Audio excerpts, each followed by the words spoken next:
بسم اللہ الرحمن الرحیم۔ رمضان برکتوں اور فضیلتوں کا مہینہ ہے۔ اس مہینے میں ہر مسلمان کی یہ تمنا ہوتی ہے کہ وہ اس کی برکتوں سے، اس کی رحمتوں سے اور اس کی فضیلتوں سے فیض یاب ہو۔ اس مہینے میں خاص طور پر رمضان کے حوالے سے مسلمانوں کے ذہنوں میں بہت سارے سوالات پیدا ہوتے ہیں۔ وہ یہ جاننا چاہتے ہیں کہ مثال کے طور پر رمضان کی حقیقت کیا ہے، اس میں روزے کے کیا معنی ہیں، روزے کا مقصد کیا ہے، روزہ کن داعیات کو انسان کے اندر پیدا کرنا چاہتا ہے۔ اسی طرح رمضان کے اندر مختلف عبادات، مثال کے طور پر اعتکاف ہے، تراویح ہے، ان کی حقیقت کے بارے میں بھی لوگ جاننا چاہتے ہیں۔ اسی طرح عید الفطر رمضان کے ساتھ متصل ہے، اس کے بارے میں بعض سوالات ہم لوگوں کے ذہنوں میں پیدا ہوتے ہیں۔ پھر اسی مہینے میں ایک عظیم الشان رات لیلۃ القدر بھی آتی ہے۔ اس رات کے حوالے سے ہم جانتے ہیں کہ یہ 1000 مہینوں سے بہتر ہے۔ اس پہلو سے بھی متعدد سوالات ہمارے ذہنوں میں پیدا ہوتے ہیں۔ اس موقع پر ان سوالات کے بارے میں گفتگو کرنے کے لیے ہم نے جناب جاوید احمد صاحب غامدی سے گزارش کی ہے کہ وہ ان سوالات کے بارے میں ہمارے ذہنوں میں جو مختلف چیزیں پیدا ہوتی ہیں ان کے بارے میں ہمیں آگاہ فرمائیں۔ جناب جاوید احمد صاحب غامدی گزشتہ 30 برس سے علوم دین پر تحقیقی کام انجام دے رہے ہیں۔ ادارہ علم و تحقیق المورد کے بانی اور صدر ہیں اور اشراق کے مدیر ہیں۔ ان کی تصانیف میں البیان، میزان، مقامات اور برہان شامل ہیں۔ میں جناب جاوید احمد صاحب غامدی سے پروگرام کا آغاز کرتے ہوئے سوال کرنے سے پہلے چند گزارشات آپ سے کروں گا۔ ایک یہ کہ سوال جو بھی کیا جائے وہ موضوع سے متعلق ہونا چاہیے، اور اس کے بارے میں، سوال کے بارے میں اور جناب جاوید احمد صاحب غامدی کی طرف سے آنے والے جواب کے بارے میں اگر مزید سوال آپ کے ذہن میں پیدا ہو تو آپ کاؤنٹر کویسچن بھی کر سکتے ہیں۔ تو سوال کا آغاز کرتے ہوئے پہلی بات میں جاوید صاحب سے یہ پوچھنا چاہوں گا کہ روزہ کیا ہے، اس کا معنی و مفہوم کیا ہے، یہ کیا چیز انسان کے اندر پیدا کرنا چاہتا ہے؟ الحمدللہ رب العالمین والصلاة والسلام علی محمد الامین۔ اعوذ باللہ من الشیطان الرجیم، بسم اللہ الرحمن الرحیم۔ میں آپ کا شکر گزار ہوں جی، آپ نے اس نشست میں مجھے یہ موقع دیا ہے کہ جو سوالات بالعموم لوگوں کے ذہن میں پیدا ہوتے ہیں وہ آپ میرے سامنے رکھیں، اور میں اپنے علم کے حد تک یہ کوشش کروں کہ دین کا نقطہ نظر آپ حضرات پر واضح کیا جائے۔ روزے کے بارے میں اتنی بات تو ہر شخص جانتا ہے کہ یہ ہماری دینی عبادات میں بڑی غیر معمولی اہمیت کی حامل عبادت ہے۔ رمضان میں ہم روزے رکھتے ہیں، عام دنوں میں بھی بعض اوقات نفل روزے رکھے جاتے ہیں۔ ہمارے مذہبی میں نہیں بلکہ دنیا کے تمام مذاہب میں روزے کو یہ حیثیت حاصل رہی ہے کہ تزکیہ نفس کے لیے، اللہ تعالیٰ کے ساتھ تقرب حاصل کرنے کے لیے یہ عبادت کی جائے۔ عربی زبان میں اس کے لیے صوم کا لفظ استعمال ہوتا ہے، جس کے معنی رک جانے کے ہیں، کسی چیز کو چھوڑ دینے کے ہیں، کسی چیز سے اجتناب کرنے کے ہیں۔ اور قرآن مجید کے نزول سے پہلے بھی جس چیز کو ہم روزہ کہتے ہیں یہ لفظ اس کے لیے استعمال ہوتا تھا۔ اس کی وجہ یہ ہے کہ جس طرح کہ قرآن مجید نے ہم کو بتایا ہے کہ روزہ جس طرح ہم پر فرض کیا گیا ہے اسی طرح پہلی امتوں پر بھی فرض کیا گیا تھا۔ بنی اسماعیل عرب میں سیدنا ابراہیم علیہ السلام کے اولاد تھے، وہ بھی روزے کی عبادت سے پوری طرح واقف تھے۔ وہاں یہود و نصارہ رہتے تھے، وہ بھی جانتے تھے کہ روزہ کیا ہے، اس لیے کہ انبیاء علیہ السلام کے تمام ادیان میں روزے کو یہ حیثیت حاصل رہی ہے کہ اس کے ذریعے سے انسان اپنے پروردگار کی خوشنودی حاصل کرتا ہے اور اس کو ایک عبادت سمجھ کر انجام دیتا ہے۔ تو روزے کے بارے میں یہ باتیں تو بالکل مانی ہوئی تسلیم شدہ باتیں ہیں، جس میں ہم مسلمان کوئی زائد بات نہیں کہتے۔ ہندو لوگ بھی اسی مفہوم میں روزے کا لفظ استعمال کرتے ہیں، عیسائی لوگ بھی اسی مفہوم میں روزے کا لفظ استعمال کرتے ہیں، یہود بھی اسی مفہوم میں روزے کا لفظ استعمال کرتے ہیں۔ روزہ اگرچہ ہماری زبان کا لفظ ہے اور دوسری زبانوں میں اس کے لیے دوسرے الفاظ استعمال کیے جاتے ہیں، لیکن جو کچھ اس سے مدعا ہوتا ہے یا جو اس کا مصداق ذہنوں میں آتا ہے وہ وہی ہے جس کو ہم روزہ کہتے ہیں، یا عربی زبان میں جس کو صوم کہا جاتا ہے، یا اس کے حوالے سے ماہ رمضان کو ماہ صیام کہا جاتا ہے۔ اس میں ہم اللہ تعالیٰ کی عبادت کے لیے کھانے پینے پر پابندی عائد کر لیتے ہیں، ازدواجی تعلقات پر پابندی عائد کر لیتے ہیں۔ اللہ تعالیٰ کی خوشنودی کے لیے روزے کی نیت سے کھانے پینے پر پابندی عائد کرنا، ازدواجی تعلقات پر پابندی عائد کرنا، کم و بیش تمام مذاہب میں یہ روزے سے مراد لیا جاتا ہے۔ اس میں کچھ تھوڑے بہت اختلافات ضرور پیدا ہو گئے ہیں، لیکن بہرحال کچھ چیزیں ایسی ہیں کہ جن کو آپ قدر مشترک کہہ سکتے ہیں۔ دنیا کی لذتیں، خواہشیں، یہ چیزیں ہیں کہ ان میں ہم کھاتے ہیں، پیتے ہیں، اٹھتے بیٹھتے ہیں اور اس میں بہت سے دوسرے معمولات انجام دیتے ہیں۔ اگر آپ کسی چیز سے کسی آدمی کو روک دیتے ہیں تو گویا روزے کی ایک کیفیت اس میں پیدا ہو جاتی ہے۔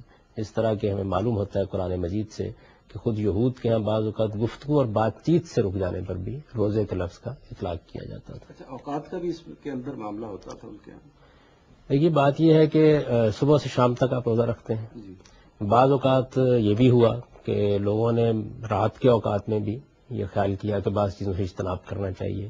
اسی طرح یہ صورت بھی پیدا ہوئی کہ اس میں ایک وقت میں کھانا کھا لیا جائے یا کوئی چیز کھا لی جائے۔ ایسا بھی ہوا کہ لوگوں نے بعض اوقات دو دو تین تین دن کے لیے کھانے پینے سے اجتناب کیا۔ تو اوقات کے بارے میں اختلافات تو رہے ہیں، جی، لیکن جو بنیادی بات ہے وہ یہی ہے کہ روزہ بعض ایسی چیزوں سے رک جانے کا نام ہے جو عام حالات میں مباح ہوتی ہیں، جائز ہوتی ہیں، اور اللہ تعالیٰ کی خوشنودی کے لیے اس نیت سے کہ مجھے اللہ تعالیٰ اس عبادت کا اجر دیں گے اور میں اللہ کی اطاعت میں یہ کام کر رہا ہوں، جب آدمی کسی اس طرح کی چیز سے رک جاتا ہے تو بالعموم اس کے لیے یہی لفظ استعمال کیا جاتا ہے۔ آپ نے پوچھا کہ اس کی حقیقت کیا ہے، تو دیکھیے بات یہ ہے کہ اللہ تعالیٰ کے ساتھ ہمارے تعلق کا اگر جائزہ لیا جائے تو یہ تین صورتوں میں ظہور پذیر ہوتا ہے۔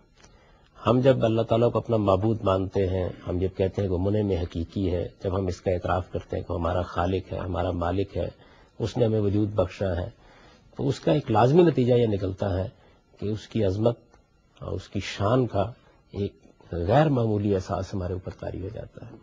اس سے محبت کے جذبات بھی پیدا ہوتے ہیں، خوف کے جذبات بھی پیدا ہوتے ہیں۔ ان دونوں کے امتزاج سے جب ایک معبود حقیقی کے ساتھ ہمارے اندرونی جذبات ایک اتصال پیدا کرتے ہیں تو وہ ایک مخصوص نوعیت کے خضوع میں بدل جاتے ہیں، یعنی ہمارا دل جھک جاتا ہے، ہم محسوس کرتے ہیں کہ ہم بالکل عاجز اور حقیر مخلوق ہے، وہ ہمارا مالک اور خالق ہے، اس کی عظمت بے پناہ ہے، اس کے سامنے ہم جھکے ہوئے ہیں۔ تو یہ چیز جب خارج میں آتی ہے تو پرستش کی صورت اختیار کر لیتی ہے۔ یہ قیام، قعود، رکوع، سجود، دعا، مناجات، جی، یہ سب چیزیں پرستش ہیں۔ اسی طریقے سے جب ہم کسی ہستی کو اپنا معبود حقیقی مانتے ہیں تو فطری طور پر اس کے حکم کی پیروی کرتے ہیں، اس چیز کو اطاعت کے لفظ سے تعبیر کیا جاتا ہے۔ پھر اگر ہم محسوس کرتے ہیں کہ ہمارا معبود ہے اور ہمیں اس کے ساتھ محبت ہے، اس کے دین پر یا اس کی کسی بات پر کوئی زد پڑ رہی ہے تو فطری طور پر ہمارے اندر اس کے لیے حمیت اور حمایت کے جذبات پیدا ہوتے ہیں، یعنی ہم اپنی محبوب ہستیوں کے لیے دوسروں سے لڑ جانا چاہتے ہیں اور پوری قوت کے ساتھ یہ چاہتے ہیں کہ ان کی مدافعت کریں۔ تو یہ مدافعت کا جذبہ، یہ حمیت کا جذبہ، یہ حمایت کا جذبہ، یہ بھی ہمیشہ سے رہا ہے، یعنی دنیا میں جن ہستیوں کو بھی معبود مانا گیا ہے ان کے لیے یہ تینوں چیزیں ظہور پذیر ہوتی ہیں۔ پرستش کے جذبات انسان کے اندر پیدا ہوتے ہیں، بات مانتا ہے، حکم کے سامنے سر تسلیم کم کرتا ہے، حمیت اور حمایت کے جذبات پیدا ہوتے ہیں۔ تو پھر انسان ان چیزوں کو علامتی طور پر ظاہر بھی کرتا ہے، یعنی پرستش میں بھی آپ یہ دیکھیے کہ ایک تو جذبات ہیں اس کے پیدا ہو گئے، دل جھک گیا، آپ کے دل و دماغ میں خاص کیفیت پیدا ہو گئی، لیکن انسان یہی نہیں رکتا، وہ پھر علامتوں کی زبان میں اس کا اظہار کرتا ہے۔ یہ رکوع، سجود، دعا، مناجات، قیام، قعود کیا ہے؟ یہ اس کی علامتیں ہیں۔ بین ہی یہی صورت اس معاملے میں بھی ہوتی ہے کہ اطاعت کو کیسے ظاہر کیا جائے۔ تو علامتی لحاظ سے یا ایک کہیے کہ سمبولک ایکسپریشن کے طریقے پر اطاعت روزے میں بالکل ہمارے سامنے آ جاتی ہے، یعنی وہ چیزیں جو عام حالات میں بالکل جائز ہیں، کھانا پینا کبھی ممنوع نہیں ہوتا، اپنی بیویوں سے ازدواجی تعلقات کبھی ممنوع نہیں ہوتا، اس کو ہم اللہ تعالیٰ کے حکم پر اپنے لیے ممنوع قرار دے لیتے ہیں، تو گویا یوں سمجھیے کہ اپنے وجود سے مجسم اطاعت بن جاتے ہیں۔ اگر آپ غور کریں تو روزے کے دوران میں ایک ایک لمحے میں یہ شعور ہمارے اندر موجود ہوتا ہے کہ ہم اطاعت میں کھڑے ہیں، پیاس لگ رہی ہے، بھوک ستا رہی ہے، آپ کے سامنے سارے دائیات موجود ہیں لیکن آپ رکے ہوئے ہیں، آپ اس طرف ہاتھ نہیں بڑھاتے. یہ کیا چیز ہے؟ کوئی برتر ہستی ہے جس کا حکم ہے کہ آپ نے یہ چیز استعمال نہیں کرنی. کھانا آپ کے سامنے، بھوک لگی ہوئی ہے، کوئی دنیا کی طاقت آپ کو روکنے والی نہیں ہے، تو آخر کسی کی اطاعت ہے نا جس کی وجہ سے آپ رک گئے ہیں. تو اطاعت کا علامتی اظہار، اس کا سمبولک ایکسپریشن یہ روزہ ہے. شرکاء سے گزارش ہے کہ وہ اس میں سوالات کا سلسلہ شروع کیجیے. ایک اولی مسئلہ ہے جو خواتین کو گھر میں کھانا پکانے میں پیش آتا ہے، خاص طور پر مہمان آنے والے ہوں تو اس کا ذائقہ کیا ہے، تو چکھ کر اگر تھوک دیا جائے تو اس میں کوئی حرج تو نہیں ہے. دیکھیے، کوشش تو یہ کرنی چاہیے کہ روزے میں ایسا کوئی کام نہ کیا جائے جو کسی بھی درجے میں روزے کی روح یا اللہ تعالیٰ کے ساتھ جو اطاعت کا اس میں تعلق پیدا ہوتا ہے اس کے منافی ہے. خاوند کا خوف ہے، یا یہ محسوس ہوتا ہے کہ لوگ اس پر بہت جزبز ہوں گے یا اعتراضات کریں گے، یا کوئی ایسی صورتحال ہے کہ جس میں اگر نمک زیادہ ہو گیا یا مرچ زیادہ ہو گئی تو کوئی مسئلہ کھڑا ہو جائے گا. تو اس میں بس اس حد تک مجبوری کے عالم میں آپ کوئی چیز چکھ کے پھینک سکتے ہیں، اور اس میں امید یہ ہے کہ اللہ تعالیٰ معاف کرے. جہاز تقریباً 3,500 فٹ کی بلندی پر ہوتا ہے، جہاں پر سورج کے غروب ہونے کا کوئی ٹائم یا اندازہ نہیں ہوتا. اس صورت میں کس وقت پر روزہ افطار کر سکتے ہیں جہاز میں؟ سورج جہاز میں بھی غروب ہوتا ہے لیکن تاخیر سے غروب ہوتا ہے. یعنی مثال کے طور پر اگر اس وقت ہم 5:15 بجے افطار کر رہے ہیں اور آپ یہاں سے کراچی کے لیے پرواز کرتے ہیں تو ممکن ہے کہ 2 گھنٹے کے بعد سورج غروب ہو. تو میرے نزدیک تو ترجیح اسی بات کی ہے کہ جہاں آپ ہیں وہاں جب سورج غروب ہو تب آپ روزہ کھولیں. اس لیے کہ یہ بات میری سمجھ میں نہیں آتی کہ آپ پرواز کر رہے ہیں، سورج آپ کو سامنے نظر آ رہا ہے اور آپ روزہ کھول لیں. قرآن مجید نے ہم کو یہ بتایا ہے کہ آپ روزے کو فجر سے لے کر غروب آفتاب تک پورا کریں. تو غروب آفتاب پاکستان میں اور وقت ہوتا ہے، سعودی عرب میں اور وقت ہوتا ہے، یورپ میں اور وقت ہوتا ہے، امریکہ میں اور وقت ہوتا ہے. تو جب زمین پر آپ اوقات کے فرق کے ساتھ جہاں ہوتے ہیں اس کے لحاظ سے روزہ افطار کرتے ہیں تو آسمان اور فضاؤں میں بھی ایسا ہی کرنا چاہیے. نہیں، اس میں بعض ایسے ممالک یہ کہا جاتا ہے کہ یعنی سورج غروب ہی نہیں ہوتا، تو ان جگہوں پر کیا حکم ہوگا؟ یہ استثنائی صورت ہوگی.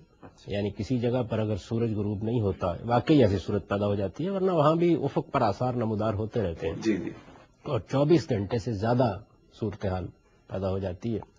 تو پھر اس میں اجتہاد کا طریقہ اختیار کیا جائے گا. یعنی قریب کے کسی علاقے کے لحاظ سے آپ روزہ رکھ لیں گے، روزہ افطار کر لیں گے. صحیح. اس میں عام طور پر جن ممالک میں یہ صورت پیدا ہوئی ہے 2 طریقے اختیار کیے گئے. ایک طریقہ یہ اختیار کیا گیا کہ قریب کی کسی جگہ کے اوقات کی پیروی کر لی جاتی ہے. اچھا. دوسرا طریقہ یہ اختیار کیا گیا کہ سعودی عرب کے اوقات کی پیروی کر لی جاتی ہے. تو یہ ایک اجتہادی مسئلہ ہے. صحیح. اس میں روزے کی روح کو قائم رکھتے ہوئے جو طریقہ بھی اختیار کر لیا جائے گا امید ہے اللہ تعالیٰ اسے قبول فرمائے گا. جی بالکل. یعنی اصلی مقصود تو یہ ہے نا کہ ایک خاص وقت تک آپ اللہ تعالیٰ کے حکم کی پیروی کرتے ہوئے اپنے لیے وہ چیزیں ممنوع قرار دے لیتے ہیں جو عام حالات میں آپ کے لیے مباح ہے. بالکل. تو اس میں عام جو صورتحال ہے دنیا میں اس کا لحاظ کرتے ہوئے اللہ تعالیٰ نے فجر سے غروب آفتاب تک کا وقت مقرر کر دیا. اگر کہیں یہ صورت نہیں ہے کہ جس طرح نماز کے اوقات آپ اجتہاد سے متعین کرتے ہیں ایسے ہی روزے کے اوقات بھی اجتہاد سے متعین کرتے ہیں. جاوید صاحب، قرآن مجید میں سورہ بقرہ کی آیہ 184 میں یہ بیان ہوا ہے کہ فمن کان منکم مریضا او علی سفر فعدۃ من ایام اخر وعلی الذین یطیقونہ فدیۃ طعام مسکین. 2 باتیں اس میں بتائی گئی ہیں. پہلی یہ کہ آدمی اگر سفر کی حالت میں ہو یا مریض ہو تو وہ روزہ چھوڑ سکتا ہے، اس کو رخصت دی گئی ہے.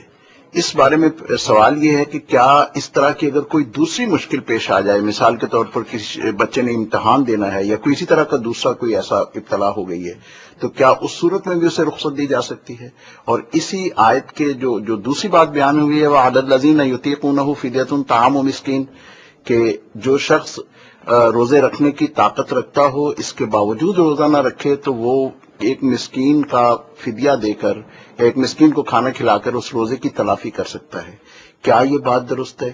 اور کیا یہ رخصت آج بھی باقی ہے کہ اگر کوئی شخص روزہ نہ رکھ سکتا ہو تو وہ کسی کو کھانا کھلا دے، اس کے روزے کی ذمہ داری پوری ہو جائے گی؟ دیکھیے اصولی بات یہ ہے کہ جب بھی کسی معاملے میں کوئی قانون بیان کیا جاتا ہے تو عام طور پر پیدا ہونے والی صورتحال کا ذکر کر دیا جاتا ہے.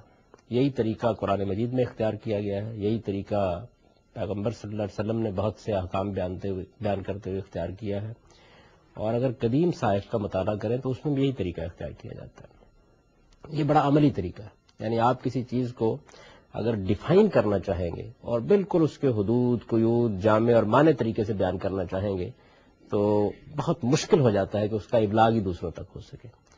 عام طور پر انبیاء علیہ السلام نے یہ طریقہ اختیار کیا ہے کہ جو صورتیں بالعموم پیش آتی ہیں ان کو بیان کر دیا جاتا ہے. اب ظاہر ہے کہ اس میں پھر یہ غور کیا جاتا ہے کہ یہ صورتیں اگر اللہ تعالیٰ کی رخصت کا باعث بنتی ہیں تو اس سے ملتی جلتی صورتیں کیا ہو سکتی ہیں, تو علمی اور عقلی لحاظ سے ان کا جائزہ لے کر آپ ان صورتوں کو ان سے ملحق کر دیتے ہیں.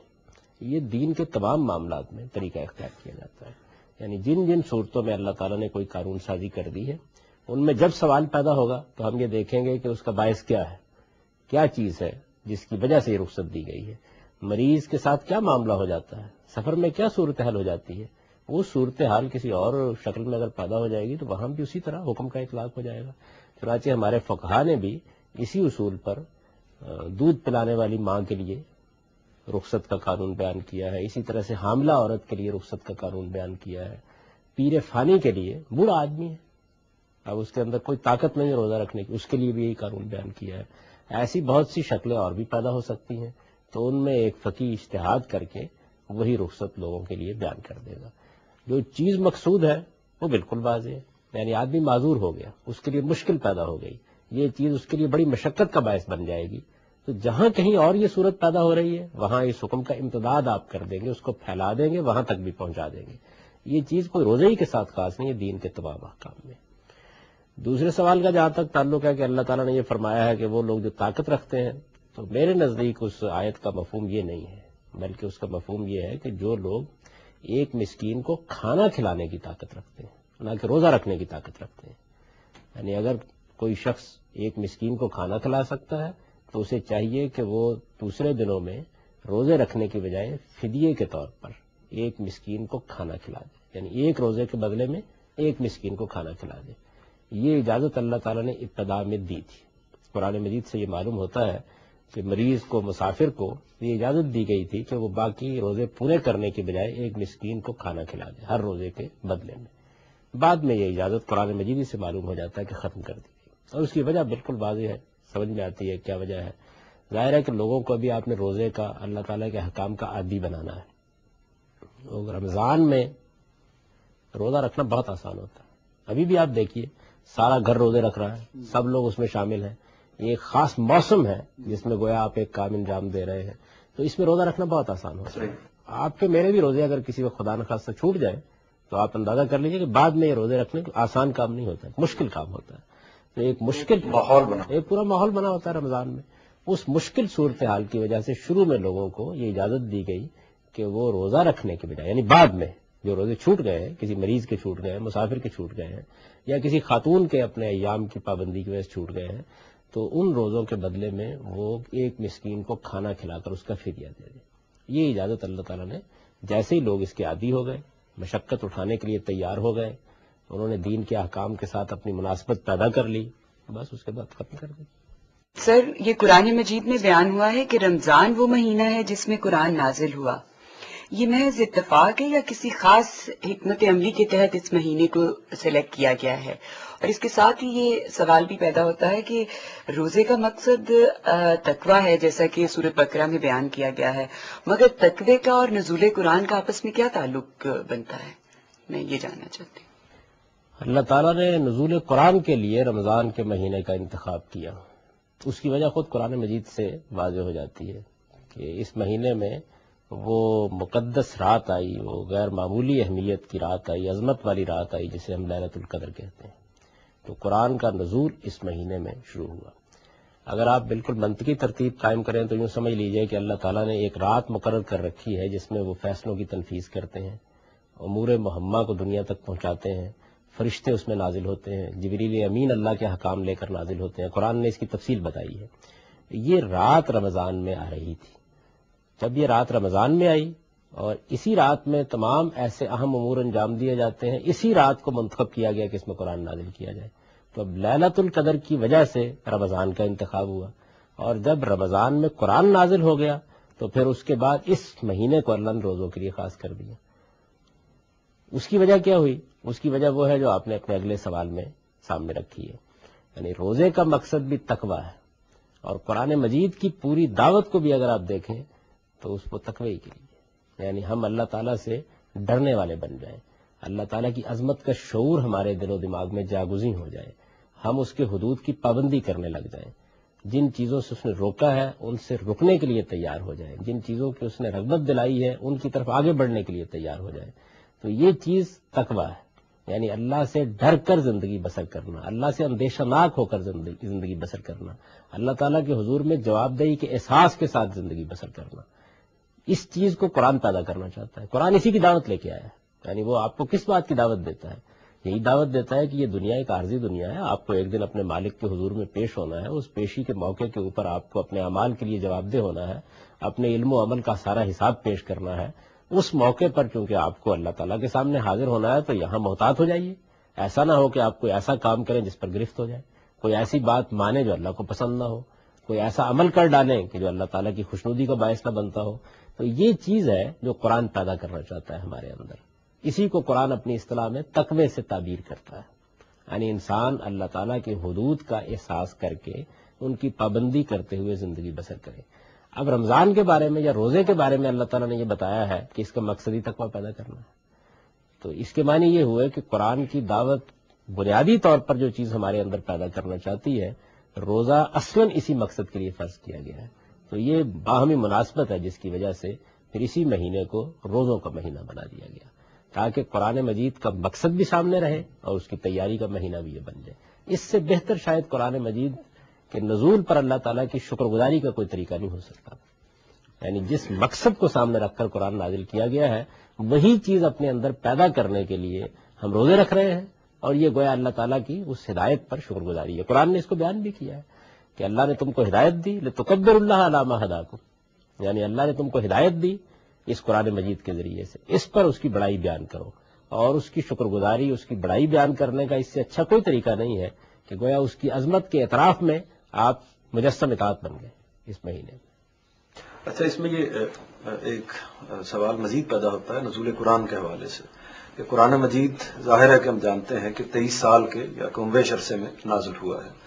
تو جبکہ یہاں جیسا کہ سوال میں یہ پوچھا گیا کہ یہاں بیان ہوا ہے کہ قرآن مجید رمضان میں نازل ہوا ہے، تو کیا اس میں فرق کیا ہے؟ یعنی ایک طرف ایک بات ہے، دوسری طرف دوسری بات ہے. دونوں باتیں اپنی جگہ ٹھیک ہیں. دیکھیے، قرآن مجید کا نزول شروع ہوا رمضان میں.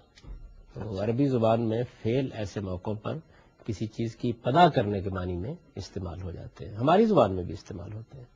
ہم یہ کہتے ہیں کہ میں نے یہ کتاب رمضان میں لکھی، تو بعض اوقات یہ چیز پوری کی پوری کتاب لکھنے کے معنی میں بولی جاتی ہے، اور بعض اوقات یہ کہ رمضان میں اس کی ابتدا کی تھی، میں نے رمضان میں لکھنا شروع کیا تھا. صحیح. یہاں اس معنی میں یہ لفظ بولا گیا، انا انزلناہ فی لیلۃ القدر، ہم نے اس کو نازل کرنا شروع کیا، اس کے نزول کی ابتدا ہوئی.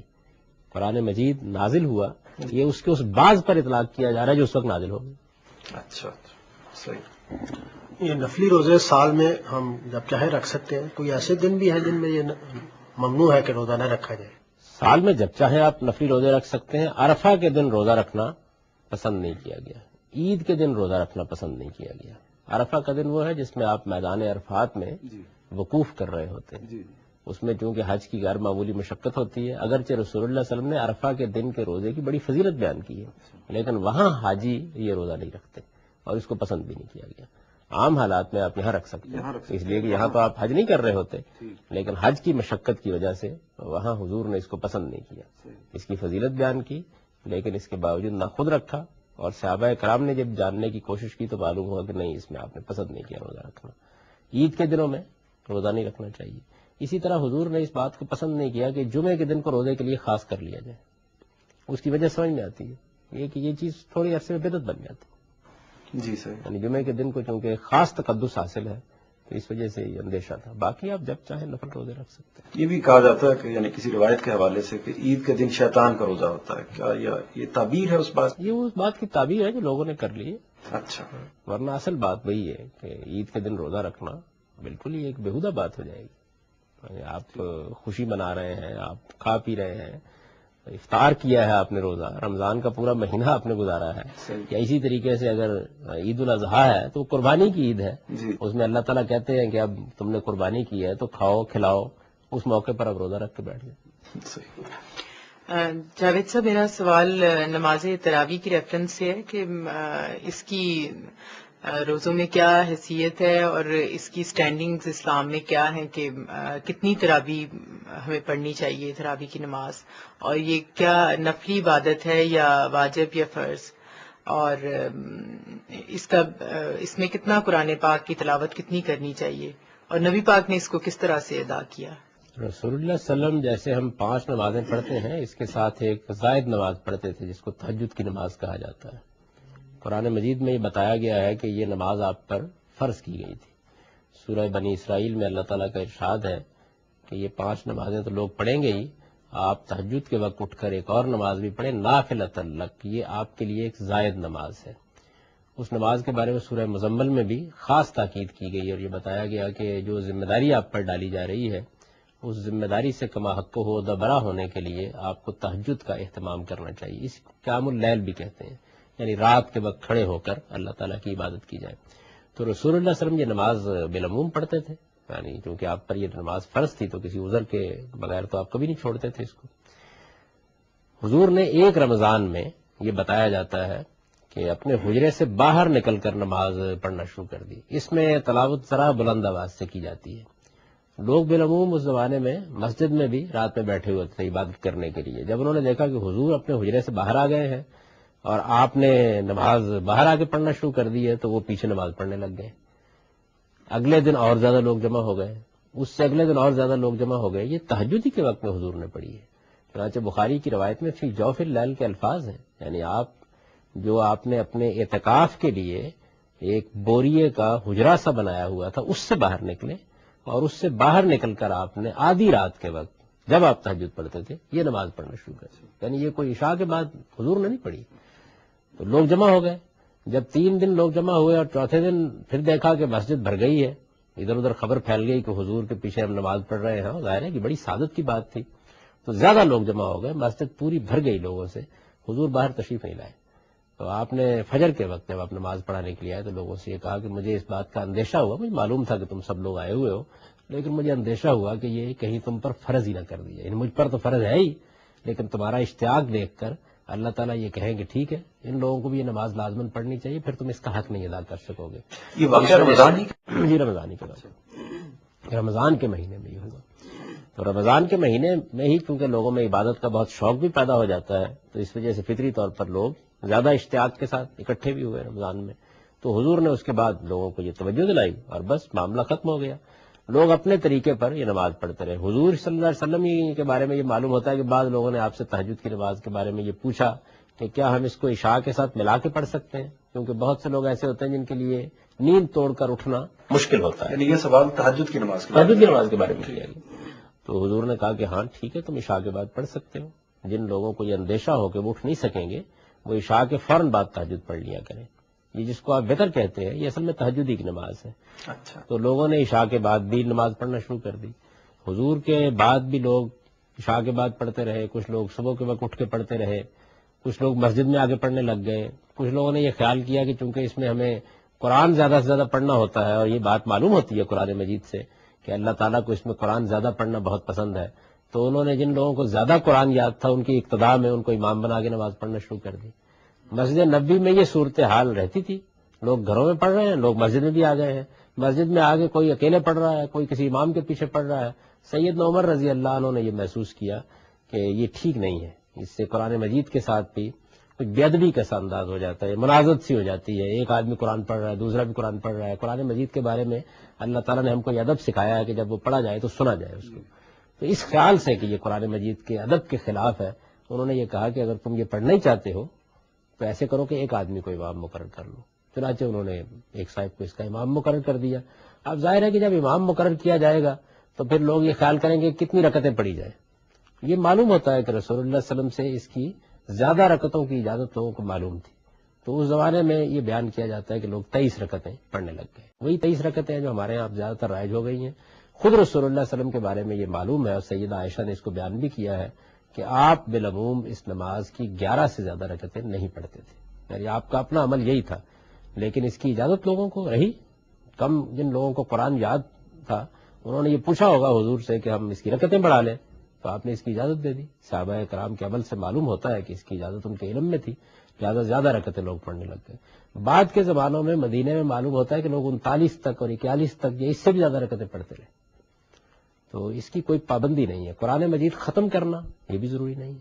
اچھی بات ہے آپ قرآن مجید پورا پڑھ لیں، آپ 2 مرتبہ قرآن پڑھ لیں، اور اگر آپ سمجھتے ہیں کہ قرآن مجید کا کوئی حصہ پڑھا جا سکتا ہے یہ بھی ٹھیک ہے. یعنی حضور کے زمانے میں کوئی ایسی پابندی نہیں تھی کہ ضرور پہلی رمضان سے قرآن شروع کرنا ہے اور پھر ختم کرنا ہے. لوگ اپنی سہولت کے مطابق جتنا قرآن چاہتے تھے پڑھ لیتے تھے. یہی طریقہ عام طور پر. نہیں، لیکن اس کی کیا وجہ ہوئی ہے جی؟ پورے اس عرصے میں یعنی مسلمانوں کے ہاں بھی اور مسلمانوں کے علماء کے ہاں بھی اس نماز کو ایک انڈیپینڈنٹ نماز کے طور پر اور خاص طور پر رمضان ہی سے متعلق کر کے دیکھا جاتا ہے. اصل میں دیکھیے بات یہ ہے کہ رسول اللہ صلی اللہ علیہ وسلم کا ایک ارشاد ہے جی کہ میری سنت اور میرے خلفائے راشدین کی سنت کو تم مضبوطی کے ساتھ پکڑے رکھو. جی یہ معاملہ کیونکہ سیدنا عمر رضی اللہ عنہ کے زمانے میں ہوا تو بہت سے علماء کو یہ خیال ہوا کہ حضور صلی اللہ علیہ وسلم نے جو 3 دن نماز پڑھائی تھی اس میں یہ اشارہ مضمر تھا کہ اس طریقے سے اس کی جماعت کا اہتمام کر لیا جائے، اور سیدنا عمر رضی اللہ عنہ نے گویا اسی اشارے کو یہ عملی صورت دے دی. اچھا، یہ خیال ہوا لوگوں کا. ظاہر ہے کہ یہ ایک رائے ہے، ایک نقطہ نظر ہے، اس کے اپنے دلائل ہیں لوگوں کے پاس. جو آدمی اس پہ اطمینان رکھتا ہو اس کو اختیار کر سکتا. صحیح. جیسے صاحب ابھی آپ نے یہ جو نبی صلی اللہ علیہ وسلم کی جو تہجد کی نماز ہے جوف اللیل میں اس کا حوالہ دی، اسی حوالے سے ایک سوال ہے کہ جو نبی صلی اللہ علیہ وسلم کا اس پر تبصرہ جو احادیث کی کتابوں میں نقل ہوا جملہ غالباً یوں تھا کہ خشیت ان تفرض علیکم.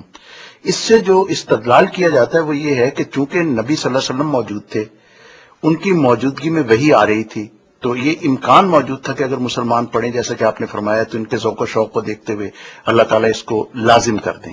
تو وہ یہ کہتے ہیں کہ چونکہ ایک طرف تو نبی صلی اللہ علیہ وسلم کا یہ عمل ہمارے سامنے آ گیا، دوسرا چونکہ اب نبی صلی اللہ علیہ وسلم رخصت ہو چکے ہیں، اب وحی کا کوئی سلسلہ منقطع ہو گیا، اب اس کے فرض ہونے کا کوئی امکان نہیں ہے.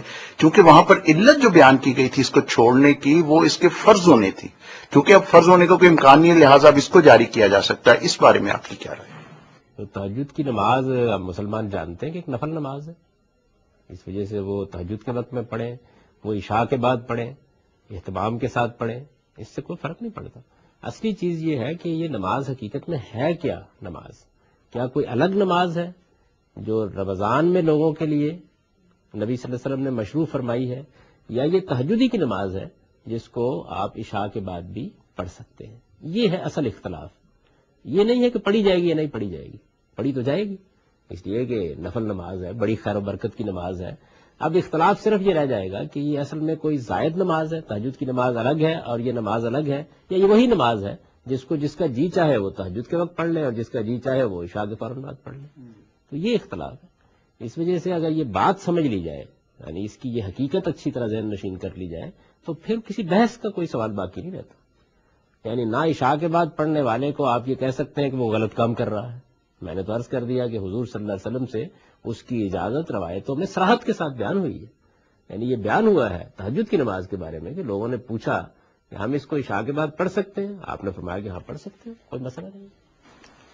اچھا، اس میں یعنی جو نام اس کے لیے تراویح کا استعمال ہوا ہے، یعنی تہجد کا نام بھی تو استعمال ہو سکتا تھا، تراویح کا لفظ کس سینس میں استعمال ہوتا ہے؟ لوگوں نے اصل میں جب اس نماز کو اس اہتمام کے ساتھ پڑھنا شروع کیا، ایک امام مقرر کر دیا، تو 4 رکعتوں کے بعد تھوڑی دیر کے لیے بیٹھ جاتے تھے. اس کو عربی زبان میں ترویہ کہتے ہیں. یعنی ایک طرح سے تھوڑی سی استراحت سی ہو جاتی تھی، تو اسی کی جمع تراویح ہے اور یہ نام پڑ گیا. ویسے صحابہ کرام کے زمانے میں اس کو قیام اللیل ہی کہا جاتا تھا، جو تہجد ہی کی نماز کے لیے. مگر رسول اللہ صلی اللہ علیہ وسلم سے کسی روایت میں یا صحابہ کرام سے کسی روایت میں تراویح کا لفظ استعمال نہیں ہوا. سر میں یہی جاننا چاہتی تھی کہ رات کی جو آخری نماز ہے، یعنی نوافل کی صورت میں جو ہم پڑھتے ہیں، کسی جگہ ہم اسے وتر کہتے ہیں، کسی جگہ ہم اسے تراویح رمضان میں کہتے ہیں، رات کو اگر لیٹ اٹھ کے پڑھتے ہیں تو تہجد کہتے ہیں. سر یہ ناموں کا جو ڈفرنس ہے، یہ بھی کوئی انڈیکیشن ہوگی ڈیفینیٹلی. وہ کیا ہے؟ مطلب ہے کہ ہم وتر کیوں کہتے ہیں، تراویح کیوں کہتے ہیں، تہجد کیوں کہتے ہیں، یہ کیا فرق ہے؟ ایک ہی نماز ہے، مختلف پہلوؤں سے اس کے مختلف نام رکھ لیے گئے ہیں۔ تہجد کا مطلب ہے نیند توڑ کر اٹھنا، چونکہ عام طور پر لوگ سونے کے بعد اٹھتے تھے اور اٹھ کر یہ نوافل پڑھتے تھے، تو اس کو تہجد کہا گیا۔ قرآن مجید میں یہ لفظ آیا ہے، اسی مفہوم میں آیا ہے، وہ من اللیل فتہجد بہ، یعنی آپ نیند توڑ کر رات میں اٹھیے اور اٹھ کر قرآن مجید کی تلاوت کیجیے اور اللہ تعالیٰ کے حضور میں اس طریقے سے نماز پڑھیے۔ تو یہ تہجد کا لفظ جو ہے یہ وہاں سے اختیار کر لیا گیا۔ قیام اللیل، رات کے وقت آپ کھڑے ہوتے ہیں، رات کے وقت نماز پڑھتے ہیں، تو قیام اللیل کا لفظ استعمال کیا گیا۔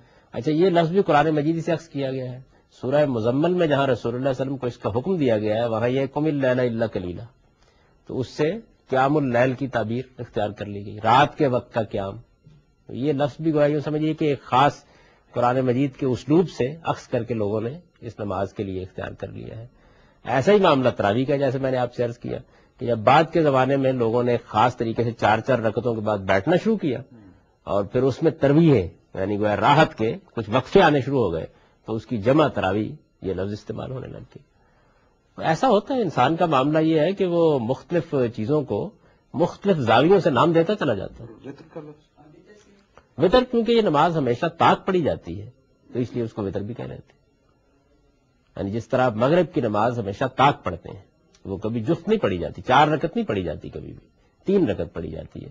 تو ایسے ہی تہجد کی نماز بھی ہمیشہ طاق پڑھی جاتی ہے۔ آپ 3 رکعت پڑھیں گے، 5 رکعت پڑھیں گے، 7 پڑھیں گے، 9 پڑھیں گے، 11 پڑھیں گے، تو چونکہ طاق پڑھی جاتی ہے اس وجہ سے اس کو وطر کہتے ہیں۔ سر، تو مغرب کی نماز کو وطر کیوں نہیں کہتے؟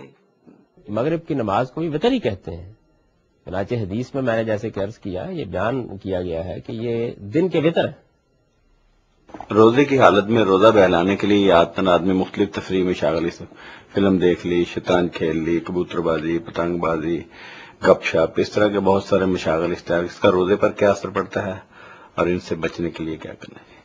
دیکھیے، بہت سی چیزیں جو عام زندگی میں جائز ہوتی ہیں، آدمی اگر تفریح کرتا ہے یا کوئی اور اس طرح کا کام کرتا ہے تو ہو سکتا ہے کہ عام حالات میں ہم اس کے اوپر کوئی نکیر نہ کریں، لیکن روزے کی حقیقت کو سمجھ لینا چاہیے۔ روزے میں آپ مجسم اطاعت بن کر رہتے ہیں، اس کا مقصود کیا ہے؟ تقویٰ پیدا کرنا۔ تو اگر یہ مقصد ہی حاصل نہ ہوا تو پھر بھوکا اور پیاسا رہنے کا کیا فائدہ؟ رسول اللہ صلی اللہ علیہ وسلم نے یہ بات ارشاد فرمائی ہے کہ روزے کے مقصد کو ہمیشہ سامنے لانا چاہیے۔ آپ نے اپنے لیے کھانے پینے پر پابندی عائد کر لی، ازدواجی تعلقات پر پابندی عائد کر لی، لیکن وہ اصل چیز جو پیدا کرنا مقصود ہے اس کے لیے پورا سامان کر لیا ہے، کہیں پیدا نہ ہونے پائے، تو اس کا کیا فائدہ؟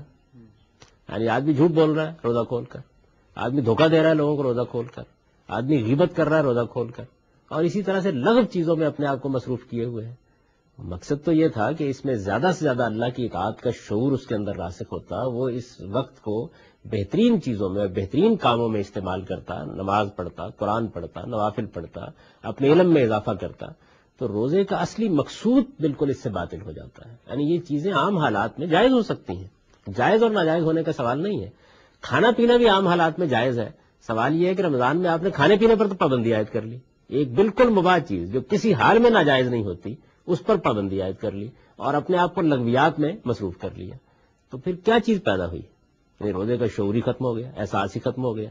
آپ اللہ کی خوشنودی حاصل کرنے کے لیے اپنے اوپر پابندی لگائے ہوئے ہیں اور ادھر ان چیزوں میں اپنے آپ کو منہمک کیے ہوئے ہیں جن میں خوشنودی حاصل ہونا تو ایک طرف رہا، یہ ممکن ہے کہ اللہ تعالیٰ قیامت کے دن یہ فرمائے کہ یہ کن لغویات میں تم نے یہ سارا وقت صرف کر ڈالا ہے۔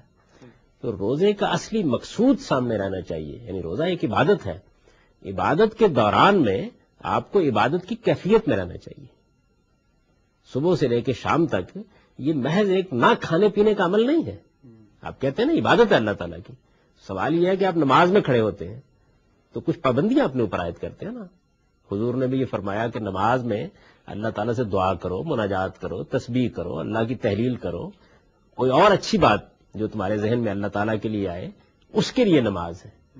تو اگر آپ نماز پڑھنے کے دوران میں کوئی ایسا کام کریں جو بظاہر بالکل جائز ہے، بات کرنا کوئی ناجائز نہیں ہے، لیکن بات کرنے پر بھی نماز میں پابندی لگا دی گئی، کیونکہ حضور نے جب پوچھا گیا کہ یہ پہلے تو ہم کچھ بات کر لیتے تھے، لوگ سلام کا جواب دے لیتے تھے اور اس طرح کی چیزیں کر لیتے تھے، تو آپ نے فرمایا کہ نماز میں ایک ہی مشغولیت ہو سکتی ہے، یعنی اللہ تعالیٰ کی طرف مشغولیت۔ نماز تو اصل میں اس چیز کا نام ہے، تو یہ کیسے ہو سکتا ہے کہ آپ 10 چیزوں کی طرف مشغول ہوں اور پھر اللہ کی عبادت بھی کر رہے ہوں؟ روزہ اللہ کی عبادت ہے، یہ سمجھ کر آپ کو روزہ رکھنا چاہیے کہ اب آپ عبادت میں مصروف ہو گئے. تو عبادت کے دوران میں اللہ تعالیٰ کی بندگی کا احساس، اللہ تعالیٰ کے سامنے جواب دہی کا احساس اور اپنے آپ کو زیادہ سے زیادہ پاکیزہ بنانے کی جدوجہد یہ ہونی چاہیے. اگر یہ نہیں ہے تو پھر روزے کا کوئی فائدہ نہیں. اچھا، اس میں ایک مسئلہ ہے جو یہ کہ یعنی کھانے سے کوئی چیز ہم کھانا کھاتے ہیں، پھل کھاتے ہیں، اس سے یا روزے کے دوران میں تو روزہ ٹوٹ جاتا ہے، یہ معروف بات ہے. ان چیزوں میں سے کوئی چیز استعمال کی جاتی ہے، شطرنج جس طرح کے انہوں نے کہا کھیلی جاتی ہے، کوئی فلم دیکھ لی جاتی ہے، اس طرح کا کوئی کام کر لیا جاتا ہے، تو اس سے بھی روزے پر اس طرح کا اثر پڑتا ہے کہ ہم کہیں کہ روزہ ٹوٹ گیا ہے. اس کے نتیجے تمام عبادات کے بارے میں یہ بات ذہن نشین کر لینی چاہیے کہ ایک اس کا قانونی پہلو ہے. اچھا. اور ایک اس کی باطنی حقیقت ہے. تو باطنی حقیقت کے اعتبار سے عبادات اللہ کے ہاں مقبول ہوتی ہیں. قانونی لحاظ سے آپ ایک تقاضا پورا کر دیتے ہیں. اگر کوئی آدمی مثال کے طور پر آ کے امام کے پیچھے کھڑا ہو گیا ہے، اس نے وضو بھی نہیں کیا ہوا، تو قانونی لحاظ سے تقاضا پورا ہو گیا، اس لیے کہ ہم تو اب اس کو مسلمان ہی سمجھیں گے. صحیح. اچھا، فرض کیجئے کہ اس نے ظاہری آداب کی پوری پیروی کر لی، جی. تو نماز پڑھنے کی حد تک نماز پڑھی گئی. لیکن اگر اس نماز کے دوران میں نہ اللہ کی طرف اس کا دل لگا، نہ اس میں اندر کوئی رجوع پیدا ہوا، نہ اس نے جو کچھ کہا اس کو سمجھ کر اپنی زبان سے ادا کیا، تو یہ اللہ تعالیٰ کی کیا چیز ہے جو اس نے پیش کی ہے. آپ جب روزہ رکھتے ہیں تو آپ ایک عبادت کی کیفیت میں ہیں. اس عبادت کا جو باطنی پہلو ہے اللہ تعالیٰ کے ہاں وہ مقبول ہوگا. صحیح. ظاہر میں تو ٹھیک ہے، روزہ رکھ لیا آپ نے، ہم یہ کہیں گے ہی آپ نے روزہ رکھ لیا، آپ نے رمضان کے 30 روزے پورے کر دیے. آپ پروردگار کے سامنے کیا چیز پیش کرنے کے لیے جا رہے ہیں؟ اسی بات کو رسول اللہ صلی اللہ علیہ وسلم نے واضح فرمایا روزے کسی باطنی پہلو کو کہ جس آدمی نے روزہ رکھ کے جھوٹ بولنا نہیں چھوڑا تو اللہ کو اس کی کوئی پرواہ نہیں ہے کہ پھر وہ بھوکا پیاسا رہے. تو یوں سمجھ لیجئے کہ آپ کا بھوکا پیاسا رہنا اللہ کے ہاں آپ کو واپس کر دیا جائے گا، اس لیے کہ آپ نے وہ اصل مقصود جس کے لیے آپ کو بھوکا پیاسا رہنا تھا اس کو پیش نظر نہیں رکھا. تو اس وجہ سے یہ کوئی آسان معاملہ نہیں ہے کہ آدمی یہ کہے کہ اچھا اس روزہ ٹوٹتا تو نہیں ہے. یعنی باطنی روزہ تو ٹوٹ جاتا ہے، صحیح. ظاہری روزہ نہیں ٹوٹتا. یعنی قانونی روزہ نہیں ٹوٹتا، جو اصل روزے کی حقیقت ہے اس کے وہ ختم ہو جاتی ہے، ختم ہو جاتی ہے. بس فرق صرف یہ ہے کہ اگر آپ نے بھول چوک کر کھا لیا تو قانونی روزہ بھی نہیں ٹوٹتا. جی. صحیح. اسی طرح اگر عدم تنبو کی حالت میں بیدار نہیں تھے آپ، کوئی غلطی ہو گئی اور فوراً آپ لوٹ آئیں جی تو وہ روزہ بھی نہیں ٹوٹے گا. لیکن آپ کو پورا شعور ہے، آپ کہتے ہیں روزہ میں نے رکھا ہوا ہے، لیکن روزہ رکھ کر ہی تو جھوٹ بولنے کا سارا لطف ہے. صحیح. روزہ تو میں نے رکھا ہوا ہے لیکن روزہ رکھ کے جو لذت بھائی کا گوشت کھانے میں حاصل ہوتی ہے وہ عام حالات میں کیسے حاصل ہو سکتی ہے؟ اور آپ جانتے بوجھتے غیبت کر رہے ہیں، جانتے بوجھتے جھوٹ بول رہے ہیں، جانتے بوجھتے لوگوں کے ساتھ زیادتی کر رہے ہیں، تو پھر اس کے بعد روزہ اپنی حقیقت کے اعتبار سے ختم ہو چکا ہے. غلطی ہو جانا ایک بالکل الگ بات ہے. یعنی جیسے ہی آدمی سے غلطی ہوئی تو فوراً لوٹا اور اس نے کہا کہ پروردگار میں ایک غلطی کی ہے، مجھے معاف فرما دے. جیسے آپ کوئی چیز بھول چوک کے کھا بیٹھتے ہیں تو فوراً رجوع کرتے ہیں، روزے کو کچھ نہیں ہوتا. بالکل وہی معاملہ وہاں. جیسے ہی اس طرح کسی لغو چیز کا صدور ہو فوراً اللہ کی طرف لوٹیے، اس سے معافی مانگیے، تو امید ہے کہ آپ کا روزہ پھر جاری رہے گا. سفر میں روزے کی رخصت کے حوالے سے ایک سوال ہے کہ نبی صلی اللہ علیہ وسلم کے دور میں تو ذرائع آمد و رفت کی نوعیت یہ تھی کہ لوگ گھوڑوں خچروں پر اور پیدل سفر کرتے تھے، موسم کی مشقتیں تھیں، تو ان مشکلات کی وجہ سے کہا کہ سفر میں روزہ نہ رکھو. آج جبکہ ہمارے ذرائع آمد و رفت میں حیرت انگیز تبدیلی آ چکی ہے، اس کا ہم روزمرہ زندگی میں بھی تجربہ کرتے ہیں کہ آج ہم یہاں سے اگر ہمیں کراچی جانا ہو تو گھنٹے 1.5 گھنٹے میں آدمی پہنچ جاتا ہے. تو ایسی صورت میں بھی کیا، اور یہ نماز کے لیے بھی یہ سوال ہے، تو ایسی صورت میں بھی کیا روزہ کی رخصت سے فائدہ اٹھایا جا سکتا ہے؟ اس کا تعلق اس سے ہے کہ آپ روزہ رکھنے میں مشقت محسوس کر رہے ہیں. اگر آپ سمجھتے ہیں کہ سفر کی وجہ سے روزہ رکھنے میں آپ کو دقت ہے، اور دقت کئی نوعیت کی ہو سکتی ہے، تو آپ اس رخصت سے فائدہ اٹھائیے. اور اگر یہ خیال ہے کہ نہیں اس میں کوئی مسئلہ نہیں ہے، بہت آسانی سے روزہ رکھا جا سکتا ہے، بہت سہولت کا سفر ہے، مجھے یہاں سے جہاز میں بیٹھنا ہے، گھنٹے 1.5 میں پہنچ جانا ہے، کوئی وجہ نہیں ہے کہ آپ روزہ چھوڑیں. یہ تو اللہ تعالیٰ کی دی ہوئی ایک رخصت ہے، ضرورت ہے تو فائدہ اٹھائیے. اس کی وجہ یہ ہے کہ جب آپ روزہ چھوڑ دیں گے تو آپ کو بعد میں رکھنا ہے نا، وہ زیادہ مشکل ہوتا ہے. صحیح. اچھا، اسی طرح اگر یہی مشقت اس دوران میں پیدا ہو جاتی ہے، یعنی عام حالات میں پیدا ہو جاتی ہے، انسان سفر میں نہیں ہے، یعنی اپنی مقامی جگہ ہی پر ہے، تو کوئی مشقت کی صورت پیدا ہو جاتی، اس میں اس رخصت کی بنا پر کوئی فائدہ اٹھایا جا سکتا؟ جو دونوں چیزیں بیان کر دی نا، جب یہ کہا کہ من کان مریضن والا سفر، تو اس کا مطلب یہ ہے کہ سفر کے علاوہ اگر آدمی مریض ہے، بیمار ہے، تو بھی روزہ چھوڑ دے گا. اس سے خود بخود یہ معلوم ہوا کہ اگر کوئی ایسی صورت پیدا ہو گئی ہے جو مریض کو ہو جایا کرتی ہے، صحیح، وہ بھی روزہ چھوڑ معذوری ہو گئی، معذوری ہو گئی، کوئی مشکل پیش آ گئی ہے، کوئی اس طرح کا معاملہ ہے کہ آدمی کے لیے بوڑھا ہو گیا، نہیں روزہ رکھنا ممکن، ایسی بیماری ہے روزہ رکھنا ممکن نہیں ہے، آدمی تحمل نہیں کر پا رہا، ایسی شکل اس کی ہو گئی. جیسے میں نے آپ سے عرض کیا کہ حاملہ عورتوں کے لیے بعض اوقات ڈاکٹر حضرات روک دیتے ہیں کہ ان کو روزہ نہیں رکھنا چاہیے. ایسے ہی معاملہ دودھ پلانے والی خواتین کا ہے، ان کو بھی روک دیتے ہیں. ہمارے پرانے فقہا بھی انہیں اجازت دیتے ہیں کہ وہ روزہ چھوڑیں، اور بعد میں ہم کو پورا کر لیا جائے. بعد میں پورا کرنا پڑیں گے روزہ. بعد میں روزہ رکھنا چونکہ ایک مشکل کام ہے، تو اس وجہ سے آدمی خیال یہی کرتا ہے کہ وہ اس رخصت سے کم فائدہ اٹھائے. لیکن اگر بیماری کی نوعیت ایسی ہو کہ وہ یعنی بعد میں کبھی وہ روزہ رکھنے کا اس کے لیے ممکن ہی نہ ہو سلسلہ، پھر اس کو ایک روزے کا فدیہ دینا چاہیے. صحیح. پھر وہی جو اللہ تعالیٰ کی اجازت ہے وہ اس سے متعلق ہو جائے گی. سر، رمضان کے مہینے میں عام طور پہ ہم پریفر کرتے ہیں کہ سارے جو فرینڈز ہیں ہمارے، جو عزیز و اقارب ہیں، انہیں ہم افطاریوں پہ بلائیں. یہ اور ہمارا مقصد اس میں یہ ہوتا ہے کہ ہم، یہ بھی ایک عبادت کا حصہ ہے ہماری. تو کیا یہ ایسا ٹھیک ہے کرنا؟ اور دوسرا یہ کہ عام طور پر بچوں کو ترغیب دینے کے لیے ہم جب افطاری کا ٹائم ہوتا ہے تو اس میں بہت میز سجاتے ہیں. مطلب ہے کہ کوشش یہ ہوتی ہے کہ میکسیمم انواع و اقسام کی چیزیں جو ہیں وہ موجود ہوں، اور اس طرح جو روزہ ہے وہ کافی لذیذ سا ہو جاتا ہے. تو کیا یہ بھی ایکٹیویٹی ٹھیک ہے؟ بچوں کو تو انکریج کرنا ہے کسی نہ کسی طریقے سے، اور وہ کیا چیزیں ہیں جو روزہ ہمارے اندر پیدا کرے اور ہم محسوس کریں کہ ہم باقی دنوں سے زیادہ بہتر ہیں؟ یعنی وہ کیا چیز ہے جو ہمارے اندر پیدا ہو رمضان میں تو ہمیں پتہ چلے کہ ہم ٹھیک روزے رکھ رہے ہیں؟ میں یہ جاننا چاہتی ہوں. اللہ تعالیٰ کے پیغمبر نے جس افطار کا آنے کی ترغیب دی تھی، اس کا تعلق ان لوگوں سے ہے جن کے لیے افطار کا اہتمام کرنا رمضان میں مشکل ہو جاتا ہے. یعنی آپ کے کوئی غریب اعزاء ہیں، اقربا ہیں، آپ کے علاقے میں کوئی مسکین لوگ ہیں، آپ نے ان کے لیے افطار کا اہتمام کر دیا. یہ بڑے اجر و ثواب کی بات ہے. کسی روزہ دار کو آپ نے محبت سے اپنے ہاں بلایا اور یہ کہا کہ یہ دعوت شیراز ہے، آپ بھی اس میں شریک ہو جائیں. اس وقت جو ہمارے ہاں افطار کی دعوتیں کی جاتی ہیں، یہ تو معلوم ہوتا ہے کہ روزے کو ایک جشن بنا دینے کے مترادف، یعنی اس کے سوا ان کا کوئی فائدہ نہیں ہوتا. میری تو انتہائی آرزو یہ ہوتی ہے کہ اس طرح کی دعوتوں کے معاملے میں لوگ معذرت قبول کر لیں اور آدمی اطمینان کے ساتھ اپنے گھر میں جو دال ساگ ہے اس سے روزہ افطار کرے. نہیں، روزے کا یہ مقصد تو نہیں ہے. جب آپ کسی کو بلائیں گے بڑا اہتمام کریں گے، اور اس کے بعد یہ معلوم ہوتا ہے کہ سارا دن آپ بھوکا پیاسا رہے ہیں، اس کی کسر نکال رہے ہیں. انواع و اقسام کے کھانے، انواع و اقسام میں افطار کی چیزیں، یہ ہمارے ہاں بری روایت ہے. اس سے روزے کی روح مجروح ہوتی ہے. روزے میں کوشش یہی کرنی چاہیے کہ سحر و افطار میں بس جو معمول میں آپ کھاتے ہیں وہی چیزیں آپ کھائیں، ورنہ کیا چیز ہے جو آپ کے اندر پیدا ہوگی؟ یہ تو معلوم ہوتا ہے کہ لذت کام و دہن کا مہینہ بن گیا ہے. یعنی آپ زیادہ سے زیادہ کتنی لذیذ چیزیں ہیں جن کا تجربہ کر سکتے ہیں، کیسی لگتی ہیں اس مہینے میں.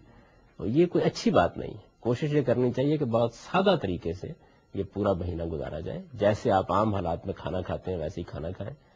زیادہ سے زیادہ یہ کر سکتے ہیں کہ تھوڑا بہت کوئی ایک آدھ چیز کا آپ اضافہ کر لیں. بچوں کو بہلانے کے لیے آپ جو جی چاہے کریں، یعنی وہ ایک بالکل الگ چیز ہے. اس لیے کہ ان کو تو آمادہ کرنا ہے کہ وہ اس عبادت کی طرف ان میں رغبت پیدا ہو. ان کے لیے کوئی خصوصی پکوان بھی آپ تیار کر سکتی ہیں، اس میں کوئی معنی نہیں ہے. لیکن عام زندگی میں ہم بڑوں کو تو کم سے کم اب بڑے ہو جانا چاہیے، بچے ہی نہیں رہنا چاہیے. جاوید صاحب، میرا سوال ہے کہ روزہ جو ہے کس عمر میں فرض ہوتا ہے، اور کس عمر کے بچوں کو پیرنٹس کو چاہیے کہ وہ ضرور ان کو رکھوائیں؟ میں نے اپنے بیٹے کو کل جو 12 سال کا ہے اسے روزہ رکھوایا، اور وہ دوپہر کو شاید تھک گیا تھا یا مجھے کہہ رہا تھا کہ اسکول میں مجھے وامٹ ہو گیا ماما، تو اس نے آ کے گھر کھانا کھا لیا. لیکن وہ مجھے ہیلدی ٹھیک لگ رہا تھا. تو اس کا کوئی کفارہ مجھ پہ ہوگا یا پیرنٹس کو دینا ہوگا، یا پھر ٹھیک ہے کوئی ایسی بات نہیں؟ اور مجھے اس سے کہاں تک یہ ہے کہ اس کو لمٹ ہونی چاہیے کہ اس ایج میں اب مجھے ضروری ہے کہ میں اس کو واچ کروں اور اس کو ضرور رکھواؤں اور میرا جو ہے رول شروع ہوتا ہے ضروری، تو کون سی ایج ہے؟ اس کے بارے میں آپ ذرا واضح کر دیں۔ تمام عبادات کا تعلق آدمی کے بلوغ سے ہے۔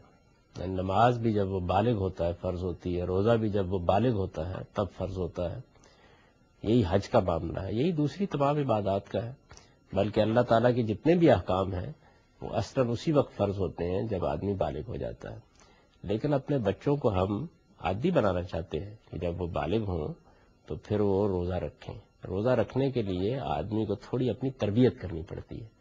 اگر بلوغ کے بعد ہی آپ روزہ رکھنے کے لیے کہیں گے تو ممکن ہے کہ جب روزہ فرض ہو چکا ہو تو اس وقت آدمی اس طرح کی کوتاہیاں کرے، جیسے کہ بچے سے ہو گئی آپ کے۔ تو روزہ رکھنے کے لیے آپ نے اگر 5-7 سال کی عمر کا انتخاب کیا، جب بچہ روزے کا تحمل کر سکتا ہے تو ضرور روزہ رکھوائیے اس کو، لیکن اس میں کوئی سختی کرنے کی ضرورت نہیں۔ کبھی 1 رکھوا دیا، کبھی 2 رکھوا دیے، کبھی 3 رکھوا دیا، آہستہ آہستہ بچے اس کے پھر عادی ہونا شروع ہو جاتے ہیں۔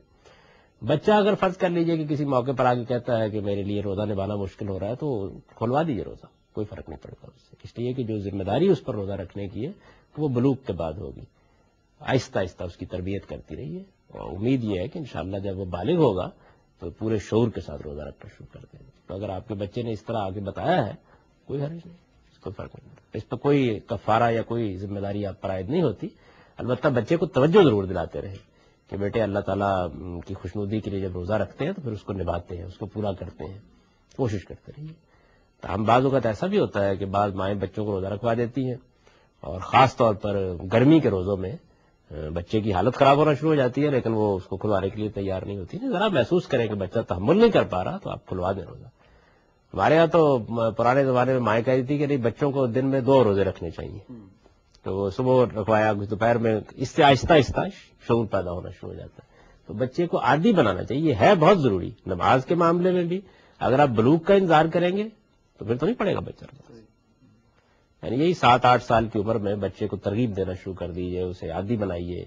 اس پہ روزے کا تو ایک اپنا کلچر ہے، اور میں نے دیکھا ہے کہ نماز ذرا مشکل ہوتی ہے بچوں کو پڑھانی، روزہ عام طور پر رکھنے لگ جاتے ہیں، بچے روزہ توڑ لیا کرتے ہیں، اس سے کوئی فرق نہیں پڑتا۔ مجھے یاد ہے میں نے جو پہلے روزے رکھے تھے وہ فروری میں تھے، اور یہ بھی مجھے بڑی اچھی طرح یاد ہے کہ پہلی مرتبہ میں نے 8 روزے رکھے تھے، یعنی جب پہلی بار روزے رکھوائے گئے، یہ سن 57 کی بات ہے۔ تو میں نے اس میں سے جو پہلا روزہ تھا وہ باہر بہت اچھے بیر بک رہے تھے، توڑ لیا تھا جا، بچے روزے توڑ لیا کرتے ہیں۔ آپ کی کیا تھی اس وقت؟ 5 سال۔ اچھا، مثال کے طور پر روزہ جس طرح کہ ان کے بچے کے ساتھ معاملہ کہ روزہ قے کی وجہ سے ٹوٹ گیا ہے، کیا یہ روزہ ٹوٹ جائے گا؟ اور اگر ٹوٹ جائے کسی اس طرح کی وجہ سے، یعنی نادانستہ، تو پھر آدمی کو کھانا کھانے کا سلسلہ جاری کر دینا چاہیے یا پھر اس کا احترام قائم رکھنا چاہیے؟ میرا رجحان تو یہ ہے کہ قے آنے سے روزے کو کچھ نہیں ہوتا، اچھا، کچھ بھی نہیں ہوتا۔ اس میں کیا ہوا ہے؟ اللہ یہ کہ کسی آدمی کو قے آئی، منہ بھر گیا اور پھر اس نے جان بوجھ کر نگل لیا، یہ ایک الگ چیز ہے۔ اچھا، قے کو نگل لینے سے ورنہ کیا وجہ ہے آخر اس کی؟ ہمارے علماء ویسے عام طور پر کہتے ہیں کہ منہ بھر کر قے کر دی یہ روزہ ٹوٹ جائے گا، کیوں ٹوٹ جائے گا، کیا وجہ ہے؟ یعنی آدمی نے کوئی خلاف ورزی نہیں کی، کوئی قانون نہیں توڑا، ایک واقعہ، ایک حادثہ اس کے ساتھ ہو گیا، اس میں روزہ ٹوٹ جانے کی کیا وجہ ہے؟ اگر وہ نبھا سکتا ہے تو نبھا لے۔ اور اگر کسی اور وجہ سے ٹوٹ جائے روزہ تو پھر وہ اس کو قائم رکھنا، یعنی اس کے جو طریقہ ہے اس کو شام تک انتظار کرنا چاہیے کھانے پینے کا احتراماً، یا پھر اگر ٹوٹ گیا ہے تو پھر یعنی ٹوٹ گیا ہے کیسے ٹوٹ جائے گا خود بخود؟ روزہ تو توڑیں گے تو آپ ٹوٹے گا۔ ایسی کوئی صورت اگر آپ نے دریافت کی ہو تو ضرور بتائیے مجھے، میرے علم میں تو نہیں ہے کہ روزہ آپ سے آپ ٹوٹ جائے گا۔ روزہ توڑیں گے، قے کے حوالے سے عام طور پر روزہ توڑیں گے تو ٹوٹے گا۔ اسی طرح یہ کہا جاتا ہے کہ چھوٹا سا، یعنی ایک چنے کے برابر کوئی چیز حلق میں چلی جائے یا اس طرح کی کوئی چیز چلی جائے۔ میں تو اس اصول کا قائل ہوں جی، بنیادی طور پر میرے خیال میں یہ بالکل عقلی اصول ہے کہ اگر آپ جان بوجھ کر کوئی چیز نگلتے ہیں صحیح، تو چنے کے برابر کیا اس سے کم بھی نکلتے ہیں تو روزہ ٹوٹ جائے گا۔ اور اگر کوئی چیز اضطرارن چلی گئی ہے، آپ کو کوئی اس میں دخل نہیں تھا، تو بالکل ایسے ہی ہے کہ جیسے حضور صلی اللہ علیہ وسلم سے پوچھا گیا کہ آدمی اگر کھا پی لیتا ہے، مزے سے کھا پی لیتا ہے، تو آپ نے فرمایا شکر کرو اللہ نے کھلا پلا دیا، کوئی وجہ نہیں۔ سادہ اصول ہے کہ جب آپ نے ایک کام عمدن کیا ہے تو اس میں پھر تھوڑا کیا ہے زیادہ کیا ہے یہ بے معنی بات ہے. اور اگر بھول چوک کے کوئی کام ہو گیا ہے یا استرارن ہو گیا ہے, کوئی آپ کا کوئی ارادہ نہیں تھا, روزہ اس میں ٹوٹ جانے کی وجہ کیا ہے؟ کوئی وجہ نہیں. روزہ اللہ کے حکم پر کھڑے رہنے کا نام ہے, تو وہ تو کھڑے ہیں آپ, اس کی خلاف ورزی آپ نے نہیں کی, کسی درجے میں بھی نہیں کی. اسی طرح کان میں کوئی چیز ڈالنے یا آنکھ میں کوئی دوا ڈالنے یا اس طرح کی کسی چیز سے, ناک میں کوئی چیز ڈالنے سے بالعموم کہا جاتا ہے کہ ٹوٹ جاتا ہے روزہ. تو یہ بات صحیح ہے یا آپ اس میں ویسے علماء بہت سا فرق کرتے ہیں کہ ناک میں ڈالنے سے روزہ ٹوٹ جاتا ہے, آنکھ میں ڈالنے سے نہیں ٹوٹتا. میرے نزدیک یہ ہے کہ چونکہ آپ کوئی چیز کھا پی نہیں رہے, ایک دوا ڈال رہے ہیں, اس کا کچھ تھوڑا بہت اثر اگر حلق میں چلا گیا ہے تو امید اللہ معاف فرمائیں گے, کوئی وجہ نہیں ہے. آدمی آخر دوا کیوں ڈالے گا؟ کوئی تکلیف ہوگی نا, یعنی کان میں کوئی تکلیف ہے تب دوا ڈالے گا, آنکھ میں کوئی تکلیف ہے تب دوا ڈالے گا, اسے روزے سے کیوں محروم کیا جائے؟ کوئی وجہ نہیں. روزے کی حالت میں سونے کے بعد یا شام کے وقت منہ سے کچھ ناگوار سی بو سی آتی ہے, اس کے حوالے سے ایک حدیث بھی ہے کہ اللہ تعالیٰ کو یہ بو مشک سے زیادہ پسند ہے. تو اس کے حوالے سے ہمارے علماء یہ کہتے ہیں کہ شام کے وقت یا اس حالت میں جب منہ میں یہ کیفیت پیدا ہو جائے تو مسواک یا برش نہیں کرنا چاہیے. تو یہ کیا حکم اس حدیث کے صحیح فہم پر مبنی ہے؟ اس وقت تو یہ ہے. دوسرا یہ ہے کہ عام طور پر روزے میں مسواک کی اجازت دی جاتی ہے, لیکن عام جو حکم ہے ٹوتھ پیسٹ کے ساتھ آپ برش کریں تو اس کے بارے میں منع کیا جاتا ہے. اب ٹیسٹ تو مسواک کا بھی ہے, تو کیا اس اصول پر ٹوتھ پیسٹ سے برش کرنا جائز نہیں ہوگا؟ یہ دانت ہر حال میں صاف رکھنے چاہیے, منہ کو بدبو سے ہر حال میں پاک کرنا چاہیے. یہ تو وہ آداب ہے جو ہم کو اللہ تعالیٰ کے پیغمبر نے سکھائے ہیں. منہ اور دانت صاف رکھنا یہ ہمارے ہاں انبیاء علیہ السلام کے سنن میں سے ہے, اس لیے اس کی پابندی لازماً کی جائے گی. اور رسول اللہ صلی اللہ علیہ وسلم نے تو یہ فرمایا ہے کہ اگر اللہ تعالیٰ نے جس طرح مجھے مسواک کرنے اور دانت صاف کرنے کا حکم دیا ہے, یہ خیال نہ ہوتا کہ میری امت کے لیے بڑی مشقت کا باعث بن جائے گا, تو میں ہر نماز کے ساتھ لازم کر دیتا اس کو کہ لوگ دانت بھی صاف کریں, منہ بھی صاف کریں. یہ چیز دونوں پہلوؤں سے بڑی اہمیت کی حامل ہے. یعنی آپ کے منہ میں اگر بدبو ہے تو آپ اللہ تعالیٰ کے ساتھ بھی تو معاملہ کر رہے ہیں نا, یہ اس کے آداب کے بھی خلاف ہے. اللہ تعالیٰ کے حضور میں بھی آدمی کو اپنا بدن پاکیزہ بنا کر جانا ہوتا ہے. خود حضور نے اس احساس کا ذکر کیا جب لوگوں نے کہا کہ آپ پیاز اور اس طرح کی بعض سبزیاں نہیں کھاتے جس میں بدبو آتی ہے, تو آپ نے فرمایا انا رجل اناجی, مجھے تو اصل میں دعا مناجات کرنا ہوتی ہے. تو اس کے معنی یہ ہے کہ اللہ تعالیٰ کے حضور میں بھی یہ چیز پسندیدہ ہے کہ آپ بہت پاکیزہ اور بہت صاف ستھرے ہو کر اللہ کے حضور میں جائیں. تو اس میں تو دو رائے نہیں ہو سکتی. یہ جو بات حدیث میں کہی گئی ہے اس کا مطلب یہ ہے کہ بہرحال اس ساری احتیاط کے باوجود کچھ بو پیدا ہو جاتی ہے, تو روزے دار کے منہ کی بو بھی اللہ تعالیٰ کو مشک کی خوشبو سے زیادہ پسند ہے. اس کی ہرگز یہ معنی نہیں ہے کہ آپ خود بدبو پیدا کرنا شروع کر دیں. یعنی یہ تو حدیث کا کوئی اچھا فہم نہیں ہے. جو بات اس میں کہی گئی ہے وہ بالکل دوسری بات ہے. جو کچھ بھی آپ کے منہ سے ایک بدبو خوشبو جو بھی پیدا ہو رہی ہے وہ اللہ کو بہت پسند ہے. اس کی وجہ یہ ہے کہ آپ اللہ کی اطاعت میں کھڑے ہوئے ہیں, اور روزے میں آپ جتنی جی چاہے احتیاط کریں, بار بار کریں, کچھ نہ کچھ یہ صورت پیدا ہو جاتی ہے. اسی کے بارے میں فرمایا احتیاط تو آپ کو کرنی ہے, ہر حال میں کرنی. دانت صاف رکھنے ہیں, منہ صاف رکھنا ہے. یہ چیز جس طرح میں نے عرض کیا ایک پہلو سے اللہ تعالیٰ کے حضور میں دعا مناجات کے لیے ضروری ہے, دوسری طرف لوگوں کے لیے باعث اذیت ہو جاتا ہے. تو اس میں کوئی مسئلہ نہیں. رہ گئی یہ بات کہ آپ مسواک کریں, تو مسواک تو آلات میں سے ایک آلہ ہے. آپ جہاد کریں گے تلوار سے کریں گے, اگر کسی زمانے میں توپ ایجاد ہو گئی ہے توپ سے کریں گے. یعنی اصل چیز یہ ہے کہ آپ کو دانت صاف کرنے ہیں. تو دانت صاف کرنے کا ایک طریقہ یہ تھا کہ اس میں مسواک کی جاتی تھی, پھر اس کے بعد کچھ منجن ایجاد ہونے شروع ہو گئے, اب اس کے بعد ٹوتھ پیسٹ ایجاد ہو گئے ہیں. تو یہ وقت کے ساتھ آہستہ آہستہ تبدیلی آتی رہتی ہے. ان میں کوئی چیز اگر آپ سمجھتے ہیں کہ آپ کے ذوق کے مطابق بہتر ہے آپ اسے اختیار کر سکتے ہیں. اس کا کوئی تعلق دین سے نہیں, یہ آلات میں سے. لیکن ذائقہ ٹوتھ پیسٹ میں تو ہوتا ہے, مسواک میں بھی ہوتا ہے. مسواک میں بھی ذائقہ ہوتا ہے, ہلکا سا ذائقہ. مختلف درختوں کے مختلف ذائقے ہوتے ہیں. اچھے طریقے سے مسواک کرو گے تو کچھ نہ کچھ ذائقہ آئے گا. کچھ لوگ بہت سخت محنت کرتے ہیں, جس طرح کے مزدور ہیں یا اور اسی طرح کے کچھ اور شعبے کے لوگ ہیں جو بہت سخت محنت کرتے ہیں. کام کے دوران انہیں بار بار پیاس لگتی ہے اور پیاس کی شدت بہت زیادہ ہوتی ہے, سخت مشقت کا کام ہے. اس میں روزے میں کوئی رعایت ہے یا ان کے لیے کوئی اور روزے میں گنجائش ہے؟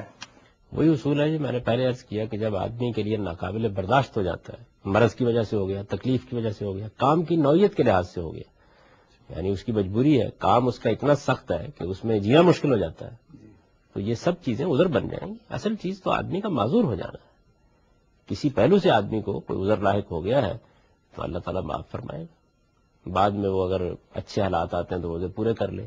یہ بھی ہو سکتا ہے کہ رمضان کے روزے تو چونکہ تسلسل سے رکھنے ہوتے ہیں تو بعد کے زمانوں میں وہ رمضان میں نہیں روزے رکھ سکا، کام کی نوعیت ایسی تھی کہ ممکن ہی نہیں تھا روزہ نبھانا اس کے لیے، تو اس نے بعد میں ایک ایک کر کے روزے پورے کر لیے وقفے وقفے سے۔ یعنی ایسا ہوتا ہے نا، آپ مسلسل روزے رکھتے ہیں تو نوعیت اور ہو جاتی ہے، آپ نے بعد میں 30 روزے پورے کرنے ہیں، مہینے میں 2 3 3 کر کے پورے کر لیے تو کر سکتا ہے۔ ہمارے علماء عام طور پر اس کو نہیں پسند کرتے، وہ یہ کہتے ہیں کہ ایسی صورت میں آدمی روزہ رکھے گا، روزانہ روزہ رکھے گا، اور فرض کر لیجئے کہ 12 بجے کے قریب ناقابل برداشت ہو گیا تو کھول لے گا، لیکن رکھے گا ضرور۔ میرے نزدیک کوئی وجہ نہیں ہے اس کی، کوئی وجہ نہیں ہے اس کی، یعنی اگر آدمی کو معلوم ہے کہ وہ نہیں نبھا سکتا روزہ تو یہ ویسے ہی معذوری ہے جیسی کہ ایک بوڑھے آدمی کو پیش آ گئی، جیسے مریض کو پیش آ گئی، یا دودھ پلانے والی خاتون کو پیش آ گئی۔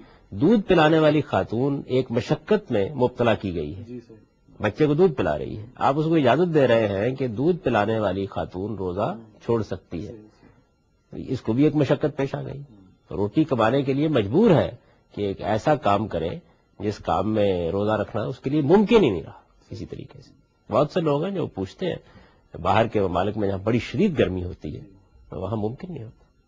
ہمارے علماء کا عام رجحان یہی ہے کہ روزہ رکھیں گے، جب ناقابل برداشت ہو جائے گا تو کھول دیں۔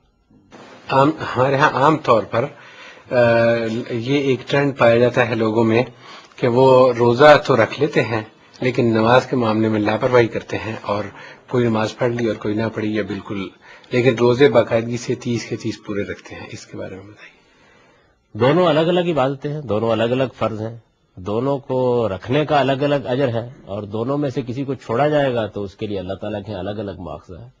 تو اس وجہ سے جو روزے رکھ رہا ہے اللہ کا شکر کیجئے کہ روزے رکھ رہا ہے، ایک عبادت ہے، وہ انجام دے رہا ہے، اس کو ترغیب دینی چاہیے کہ وہ نماز بھی پڑھے، اس لیے کہ روزے سے زیادہ بڑی چیز ہے نماز، یعنی دین میں جو عبادات ہیں ان میں اہم ترین چیز نماز ہے، اس کے بعد زکوٰۃ ہے، اس کے بعد روزہ ہے، اسی ترتیب سے ان کی اہمیت بھی آدمی کو سمجھنی چاہیے۔ تو نماز کے بارے میں تو قرآن مجید سے معلوم ہوتا ہے کہ وہ دنیا میں بھی کفر و ایمان کے درمیان حد فاصل ہے، اور قیامت میں بھی اللہ تعالیٰ نے اس کو یہی حیثیت دی ہے۔ قرآن مجید سے بھی یہ بات معلوم ہوتی ہے اور حدیث سے بھی معلوم ہوتا ہے۔ رسول اللہ صلی اللہ علیہ وسلم نے فرمایا ہے کہ آدمی اگر اللہ کے حضور میں نماز ادا کرتے ہوئے جاتا ہے تو گویا اللہ تعالیٰ کی طرف سے ایک عہد ہے اس کے ساتھ کہ اب اس کے ساتھ اللہ تعالیٰ مغفرت کا معاملہ کریں گے۔ تو نماز کوئی معمولی چیز نہیں ہے، اس وجہ سے نماز کی یہی اہمیت ہے جس کو سمجھ کر جان کر آدمی کو نماز کا اہتمام کرنا چاہیے، توجہ دلانی چاہیے۔ لیکن یہ رجحان میرے نزدیک ٹھیک نہیں ہے کہ آدمی جو ایک نیکی کر رہا ہے اس کو مذمت کا ہدف بنا لیا جائے، یعنی ایک شخص چوری نہیں کر رہا، بدکاری کر رہا ہے، آپ کہتے ہیں کہ یہ بات یہ ہے کہ اگر بدکاری ہی کر رہا ہے تو چوری بھی کرو، یعنی وہ اگر ایک برا کام نہیں کر رہا تو اللہ کا شکر ادا کیجئے، اگر ایک دوسرا برا کام کر رہا ہے تو اس سے روکنے کی کوشش کیجیے۔ تو میں اس روش کو کچھ ٹھیک نہیں سمجھتا۔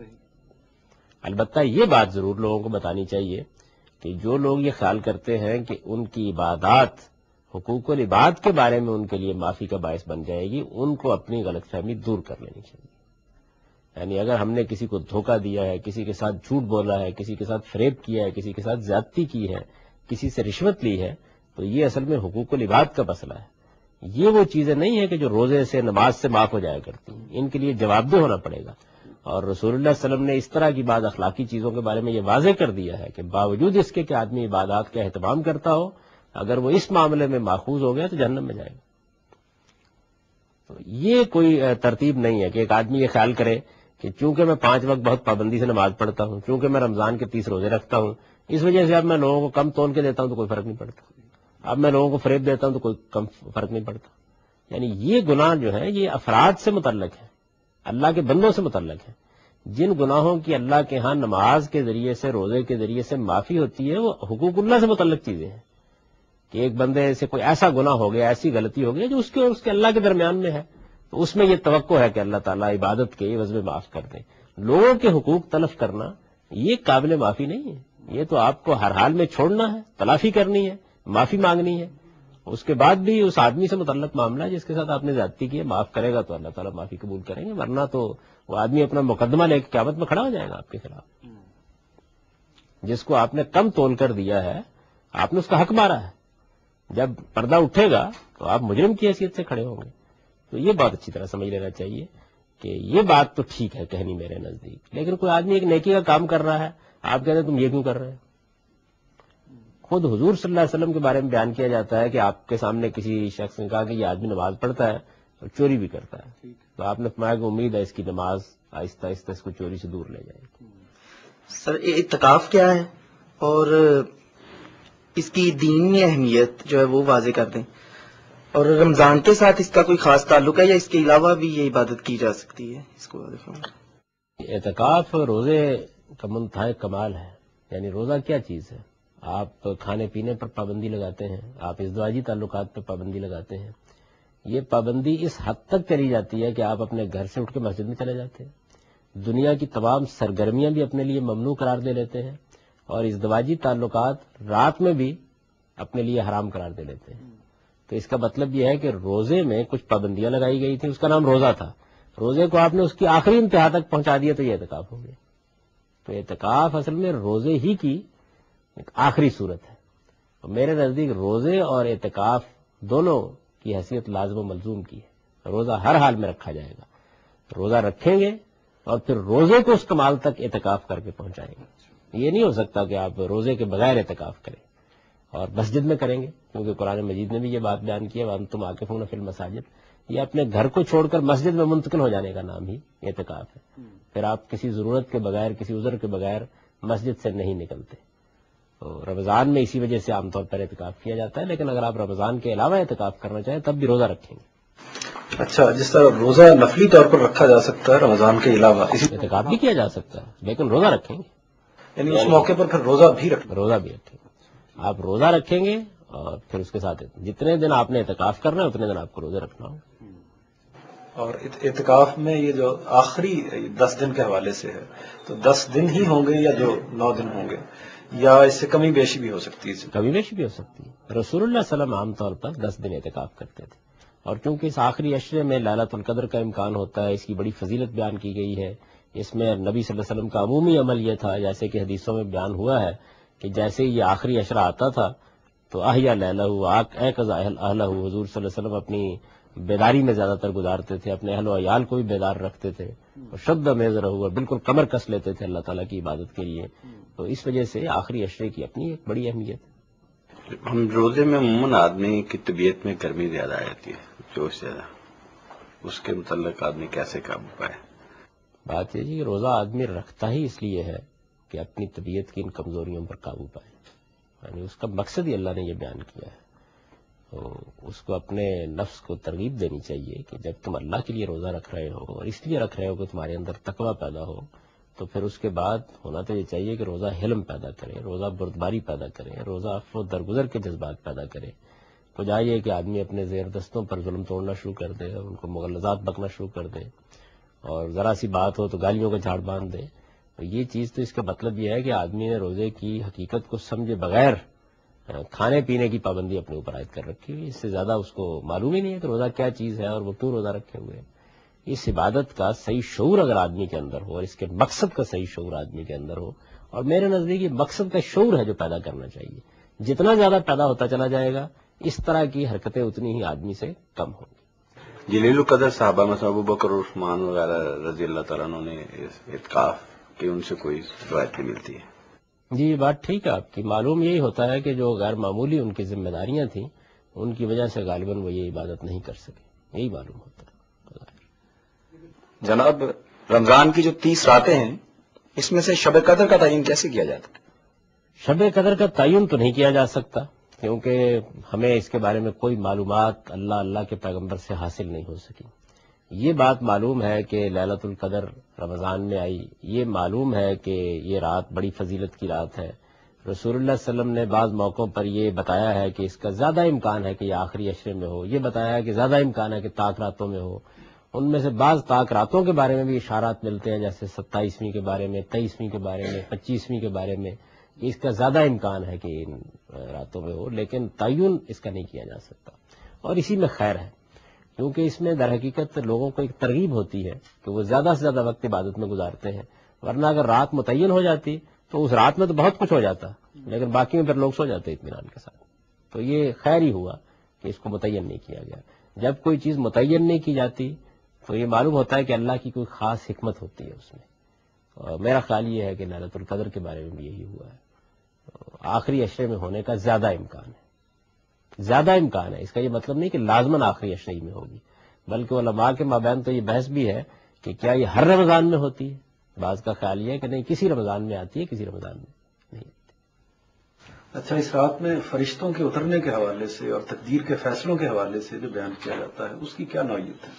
جی، اللہ تعالیٰ اس کائنات کا بادشاہ حقیقی ہے. اس کا سارا نظم و نسق اس نے ایک خاص طریقے کے مطابق قائم کر رکھا ہوا ہے. اس میں اس کے فرشتے اس کے احکام لے کر اترتے ہیں، عام حالات میں بھی اترتے ہیں. لیکن یہ معلوم ہوتا ہے کہ یہ رات اس لحاظ سے بڑی خصوصی اہمیت کی حامل ہے کہ اس میں بڑے بڑے اہم فیصلے کر کے فرشتوں کے سپرد کر دیے جاتے ہیں، اور پھر ان کی اللہ تعالیٰ کی ہدایت کے مطابق تنفیذ کرتے ہیں. تو جس طریقے سے قرآن میں دوسری جگہ بھی یہ بیان ہوا ہے کہ فرشتے اپنی رپورٹ لے کر اتنے ہزار سال میں اللہ تعالیٰ کے حضور میں پہنچتے ہیں. یہ معلوم ہوتا ہے نا کہ کچھ پیشی کے اوقات ہیں، کچھ آنے کے اوقات ہیں. اچھا، ایسے ہی جب کوئی خصوصی معاملہ ہوتا ہے تو کائنات میں بھی خصوصی اہتمام ہوتا ہے. جنہوں نے بیان کیا ہے کہ ہم لوگ پہلے جا کر جگہ جگہ گھات لگا کے بیٹھ جاتے تھے، فرشتے کوئی چیز لے کے آ رہے ہوتے تھے تو ان سے اچک لیتے تھے، کوئی بات سن لیتے تھے، کوئی سنگن لے لیتے تھے. لیکن ہم نے دیکھا کہ ہر طرف پہرے لگا دیے گئے ہیں اور اوپر جانے کے راستے بند کر دیے گئے ہیں، اور کوئی اگر جسارت کرتا ہے تو شہاب ثاقب کی بارش ہوتی ہے. ہمیں بڑی تشویش ہوئی کہ معلوم نہیں دنیا میں کیا کوئی غیر معمولی واقعہ پیش آ رہا ہے یا اللہ نے کوئی بڑا فیصلہ کیا ہے. تو ہم ڈھونڈتے ہوئے نکلے تو معلوم ہوا قرآن نازل ہو رہا تھا. تو اس سے یہ معلوم ہوتا ہے نا کہ اس طرح کا خصوصی اہتمام کیا جاتا ہے. قرآن جب لے کر آئے تو ایک غیر معمولی واقعہ ہے جو انسانیت میں ہوا، آخر ایک خاص رات میں لے کر آئے، وہ لیلۃ القدر کی رات تھی. تو یہ معلوم ہوا کہ بڑے بڑے فیصلے اللہ تعالیٰ کے ہاں اس رات میں صادر ہوتے ہیں. یعنی ایسا نہیں ہوتا کہ روزمرہ احکام دیے جا رہے ہوتے ہیں، بلکہ احکام دے کر، فیصلے کر کے، اسکیم بنا کر اللہ تعالیٰ فرشتوں کے سپرد کر دیتے ہیں، پھر وہ اس کا نفاذ کرتے رہتے ہیں اس کے مطابق. اس کے لیے ایک رات اللہ تعالیٰ نے مقرر کر رکھی ہوئی ہے، وہ لیلۃ القدر. سر، جو ہم ماہ رمضان میں روزے چھوڑ دیتے ہیں، اگر انہیں ہم رمضان کے بعد رکھیں تو اس میں کیا ہمارے اجر میں کچھ کمی ہوگی یا ٹھیک ہوگا؟ آپ نے کسی عذر کی وجہ سے روزے چھوڑے ہیں، اب بعد میں رکھیں گے تو انشاءاللہ اس کا اجر اتنا ہی ملے گا جتنا آپ رمضان میں روزہ رکھتے تو اس کا اجر ملے گا، اس میں کوئی کمی نہیں ہوتی. ٹھیک. اور سر، مثلا جب ہم رکھتے ہیں تو گیپ کے ساتھ رکھ سکتے ہیں یا کنٹینیوس رکھنے پڑیں گے؟ سہولت آپ کی جیسے ہو، آپ چاہیں تو مسلسل رکھ لیں اور چاہیں تو ایک ایک دو دو کر کے رکھ لیں. سر، اعتکاف کے لیے رمضان کے آخری عشرے کو کیوں، اعتکاف کے لیے رمضان کے آخری عشرے کو کیوں دیا گیا تعلقات؟ اور قرآن اعتکاف کے دوران قرآن پاک پڑھنا تو بلا شبہ باعث اجر ہے، لیکن اس میں قرآن پاک کی تفسیر یا ترجمہ وغیرہ پڑھنا یہ بھی عبادات میں شامل ہے. آخری عشرے کے خاص کر دینے کی وجہ تو وہی ہے کہ اس میں لیلۃ القدر کا امکان ہوتا ہے، اور رسول اللہ صلی اللہ علیہ وسلم عام طور پر آخری عشرے میں بہت اہتمام کرتے تھے عبادت کا. تو یہ معلوم ہوتا ہے کہ جس طریقے سے اللہ تعالیٰ نے ایک رات مقرر کر رکھی ہوئی ہے، مہینہ ایک پورا مقرر کر دیا ہے، اس طرح آخری عشرے میں بھی غیر معمولی عنایت ہوتی ہے بندوں پر. تو غیر معمولی عنایات کا وقت ہے جس میں آدمی یہ کوشش کرتا ہے کہ اچھا اس نے اعتکاف کرنا ہے تو اس میں کر لے.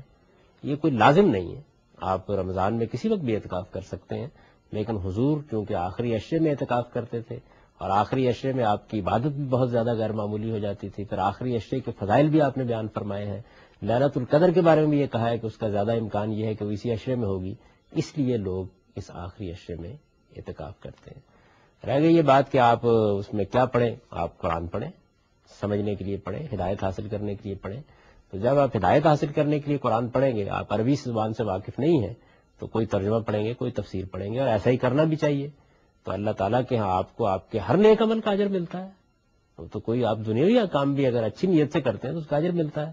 تو اللہ کی کتاب آپ پڑھیں گے، اس لیے پڑھیں گے کہ آپ اس کو ہدایت حاصل ہو، تو اس کا اجر آپ کو ضرور ملے گا. لیکن قرآن مجید اصلاً اس لیے پڑھنا چاہیے کہ اس سے آپ ہدایت حاصل کریں. دیکھیے، وہی کام اللہ کے باعث اجر بنتا ہے جو کام کسی مقصد سے کیا جائے. اس کام کا کیا مقصد ہے؟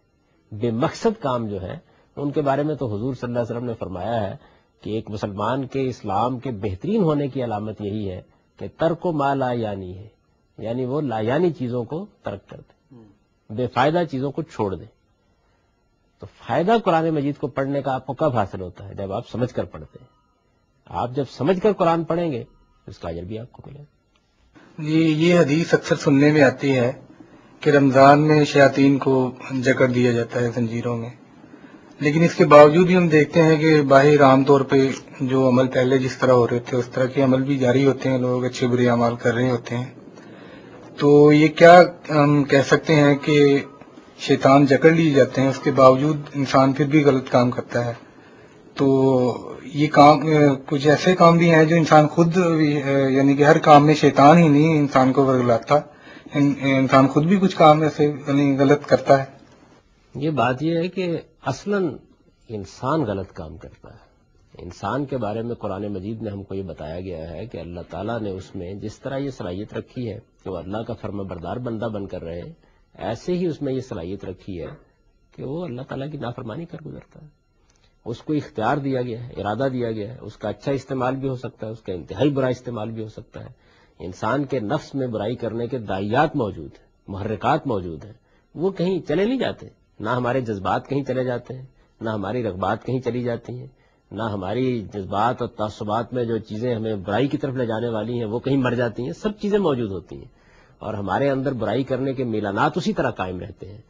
فرق صرف یہ ہے کہ عام حالات میں جیسے ہی ہمارے اندر برائی کا کوئی جذبہ پیدا ہوتا ہے، برائی کا کوئی ارادہ پیدا ہوتا ہے، تو شیاطین جن بھی فوری طور پر آگر وسوسے ڈالنا شروع کر دیتے ہیں.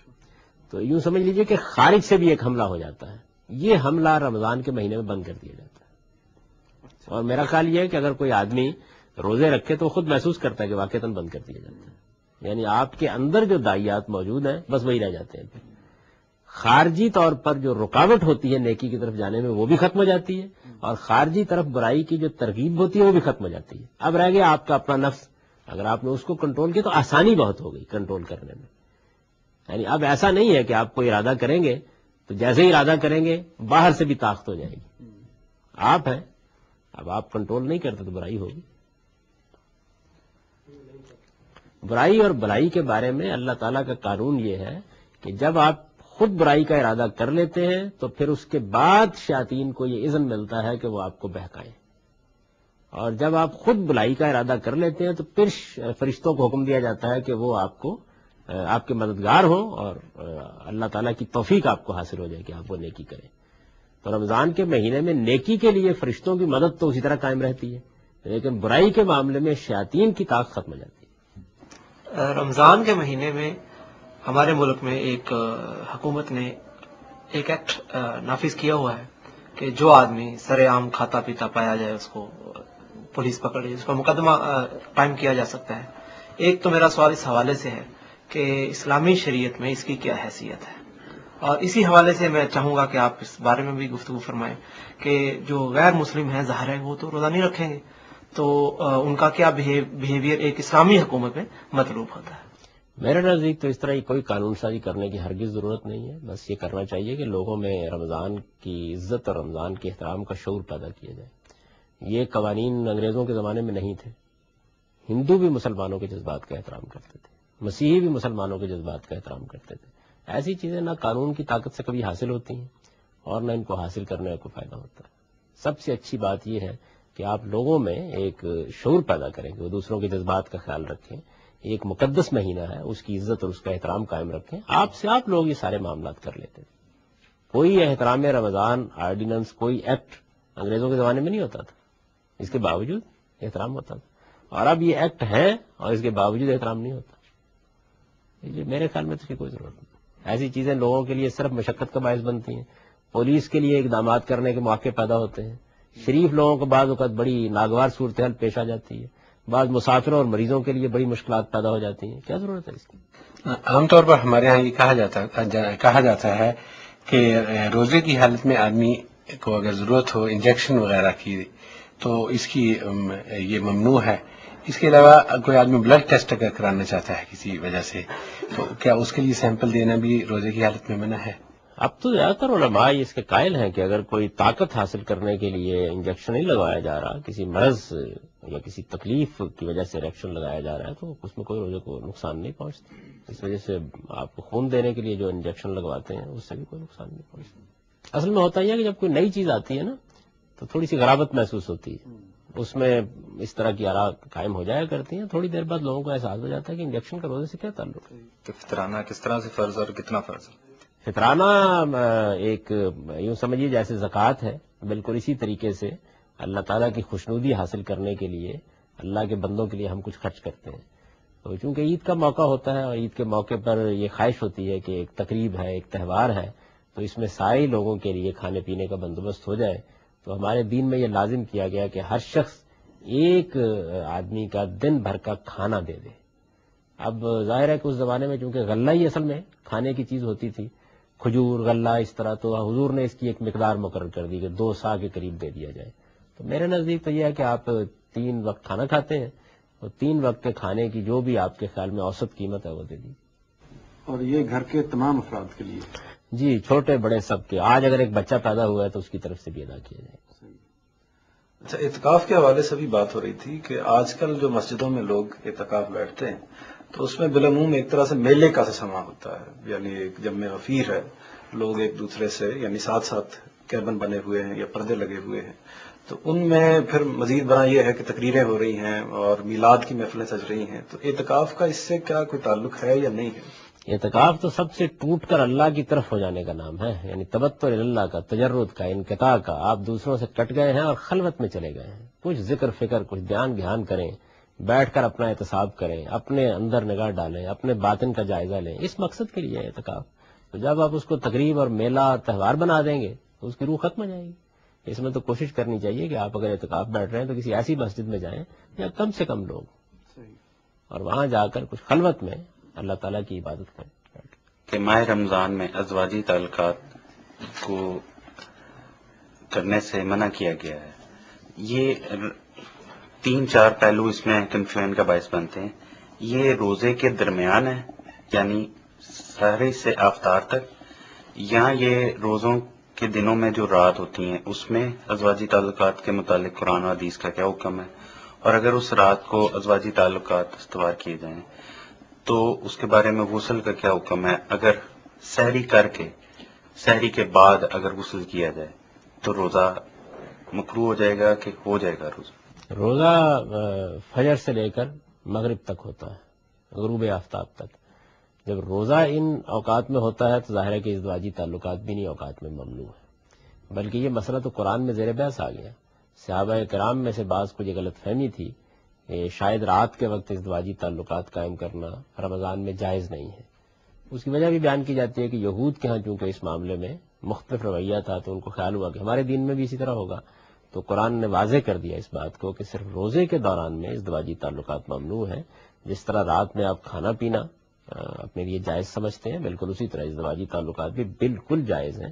ان پر ہرگز کسی قسم کی کوئی پابندی نہیں ہے. اس سے اولاد پیدا ہو تو اس کے بارے میں بھی کسی وہم کا شکار نہیں ہونا چاہیے. یعنی یہ اللہ تعالیٰ کے ہاں ایک جائز بات ہے، اور جس طرح عام حالات میں جائز ہے بالکل اسی طریقے سے رمضان کے مہینے میں بھی راتوں میں یہ جائز ہے. اگر ازدواجی تعلقات قائم کیے گئے ہیں تو ظاہر ہے کہ غسل کرنا ہوگا اس کے بعد، تو آپ غسل کیے بغیر بھی روزہ رکھ سکتے ہیں. حضور صلی اللہ علیہ وسلم سے بھی یہ بات ثابت ہے، آپ کے عمل سے بھی ثابت ہے کہ اس کے بغیر آپ روزہ رکھ سکتے ہیں. اور رمضان نماز سے پہلے چونکہ آپ کو ہر حال میں غسل کرنا ہے تو بعد میں غسل کر لیجیے. اور اگر کوئی نماز نہیں پڑھتا تو کیا روزہ ہو جائے گا؟ تب بھی روزہ ہو جائے گا. روزے میں کوئی فرق بات نہیں ہوتا. یعنی اگر جنابت کی حالت میں جبکہ غسل کرنا ضروری تھا آدمی نے روزہ رکھ لیا ہے تو یہ روزہ بالکل ٹھیک ہے، وہ کسی بھی وقت غسل کر لے. اعتکاف کے دوران فقہا نے مختلف احکام ان سے ثابت ہیں. مثلاً یہ کہ وہ پابندی لگاتے ہیں. مختلف فقہا نے مختلف احکام بیان کیے. میں فقہ حنفی کے حوالے سے بات کر رہا ہوں کہ وہ صرف غسل جنابت کو جائز سمجھتے ہیں، اور چاہے گرمی ہو یا کوئی بھی معاملہ ہو، بدن میں بدبو پیدا ہو گئی ہے، صفائی کا تقاضا ہے، کچھ بھی ہے، لیکن ان کے ہاں صرف غسل جنابت ہی جائز ہے. ایک حوالے سے یہ. دوسرا یہ کہ ایک عام تاثر یہ پایا جاتا ہے کہ اعتکاف کے دنوں میں آپ بس قرآن مجید اور نوافل کی حد تک ہی عبادت میں اپنا وقت گزاریں. اگر آپ دین کو سمجھنے کے لیے کوئی مطالعہ اور کرتے ہیں یہ تو تصنیف و تالیف کے کام میں لگتے ہیں تو عام طور پر اسے ناپسند کیا جاتا ہے. ایک حوالے سے سوال. دوسرا یہ ہے کہ اعتکاف کے دوران ایک یہ بھی ریسٹرکشن کی جاتی ہے کہ آپ جو وضو کی جگہ ہے وہ غیر مسجد کی جگہ ہے، آپ وہاں پر غیر ضروری طور پر چلے جائیں گے، اگر بھول کر بھی چلے جائیں گے تو آپ کا اعتکاف ٹوٹ جائے گا. ایک اپنی طرف سے انڈیپینڈنٹ طور پر مسئلہ ہے کہ اعتکاف کیا ٹوٹتا ہے، اور ٹوٹتا ہے تو اس کا کفارہ ہے یا کب ٹوٹتا ہے. تو یہ سوالات اعتکاف کے متعلق. دیکھیے بات یہ ہے کہ اعتکاف مسجد میں جا کر خلوت نشین ہو جانے کا نام ہے. اب آپ کسی ضرورت کے تحت مسجد سے نکلتے ہیں، ضروریات وہی ہیں جن کو انسانی ضروریات سمجھا جاتا ہے. یعنی اعتکاف میں آپ کو کھانا تو کھانا ہے، اس وجہ سے اگر فرض کیجئے کہ گھر میں کھانا پہنچانے کا کوئی بندوبست نہیں ہے تو آپ گھر میں بھی آپ کھانا کھا سکتے ہیں. رفع حاجت ایک ناگزیر ضرورت ہے تو آپ اس کے لیے وہاں کوئی بندوبست قریب میں نہیں ہے تو آپ اپنے گھر بھی آ سکتے ہیں. اگر یہ سارا اہتمام مسجد کے ساتھ کر دیا گیا ہے تو میرے نزدیک وہ مسجد ہی کا ایک متصل حصہ ہے.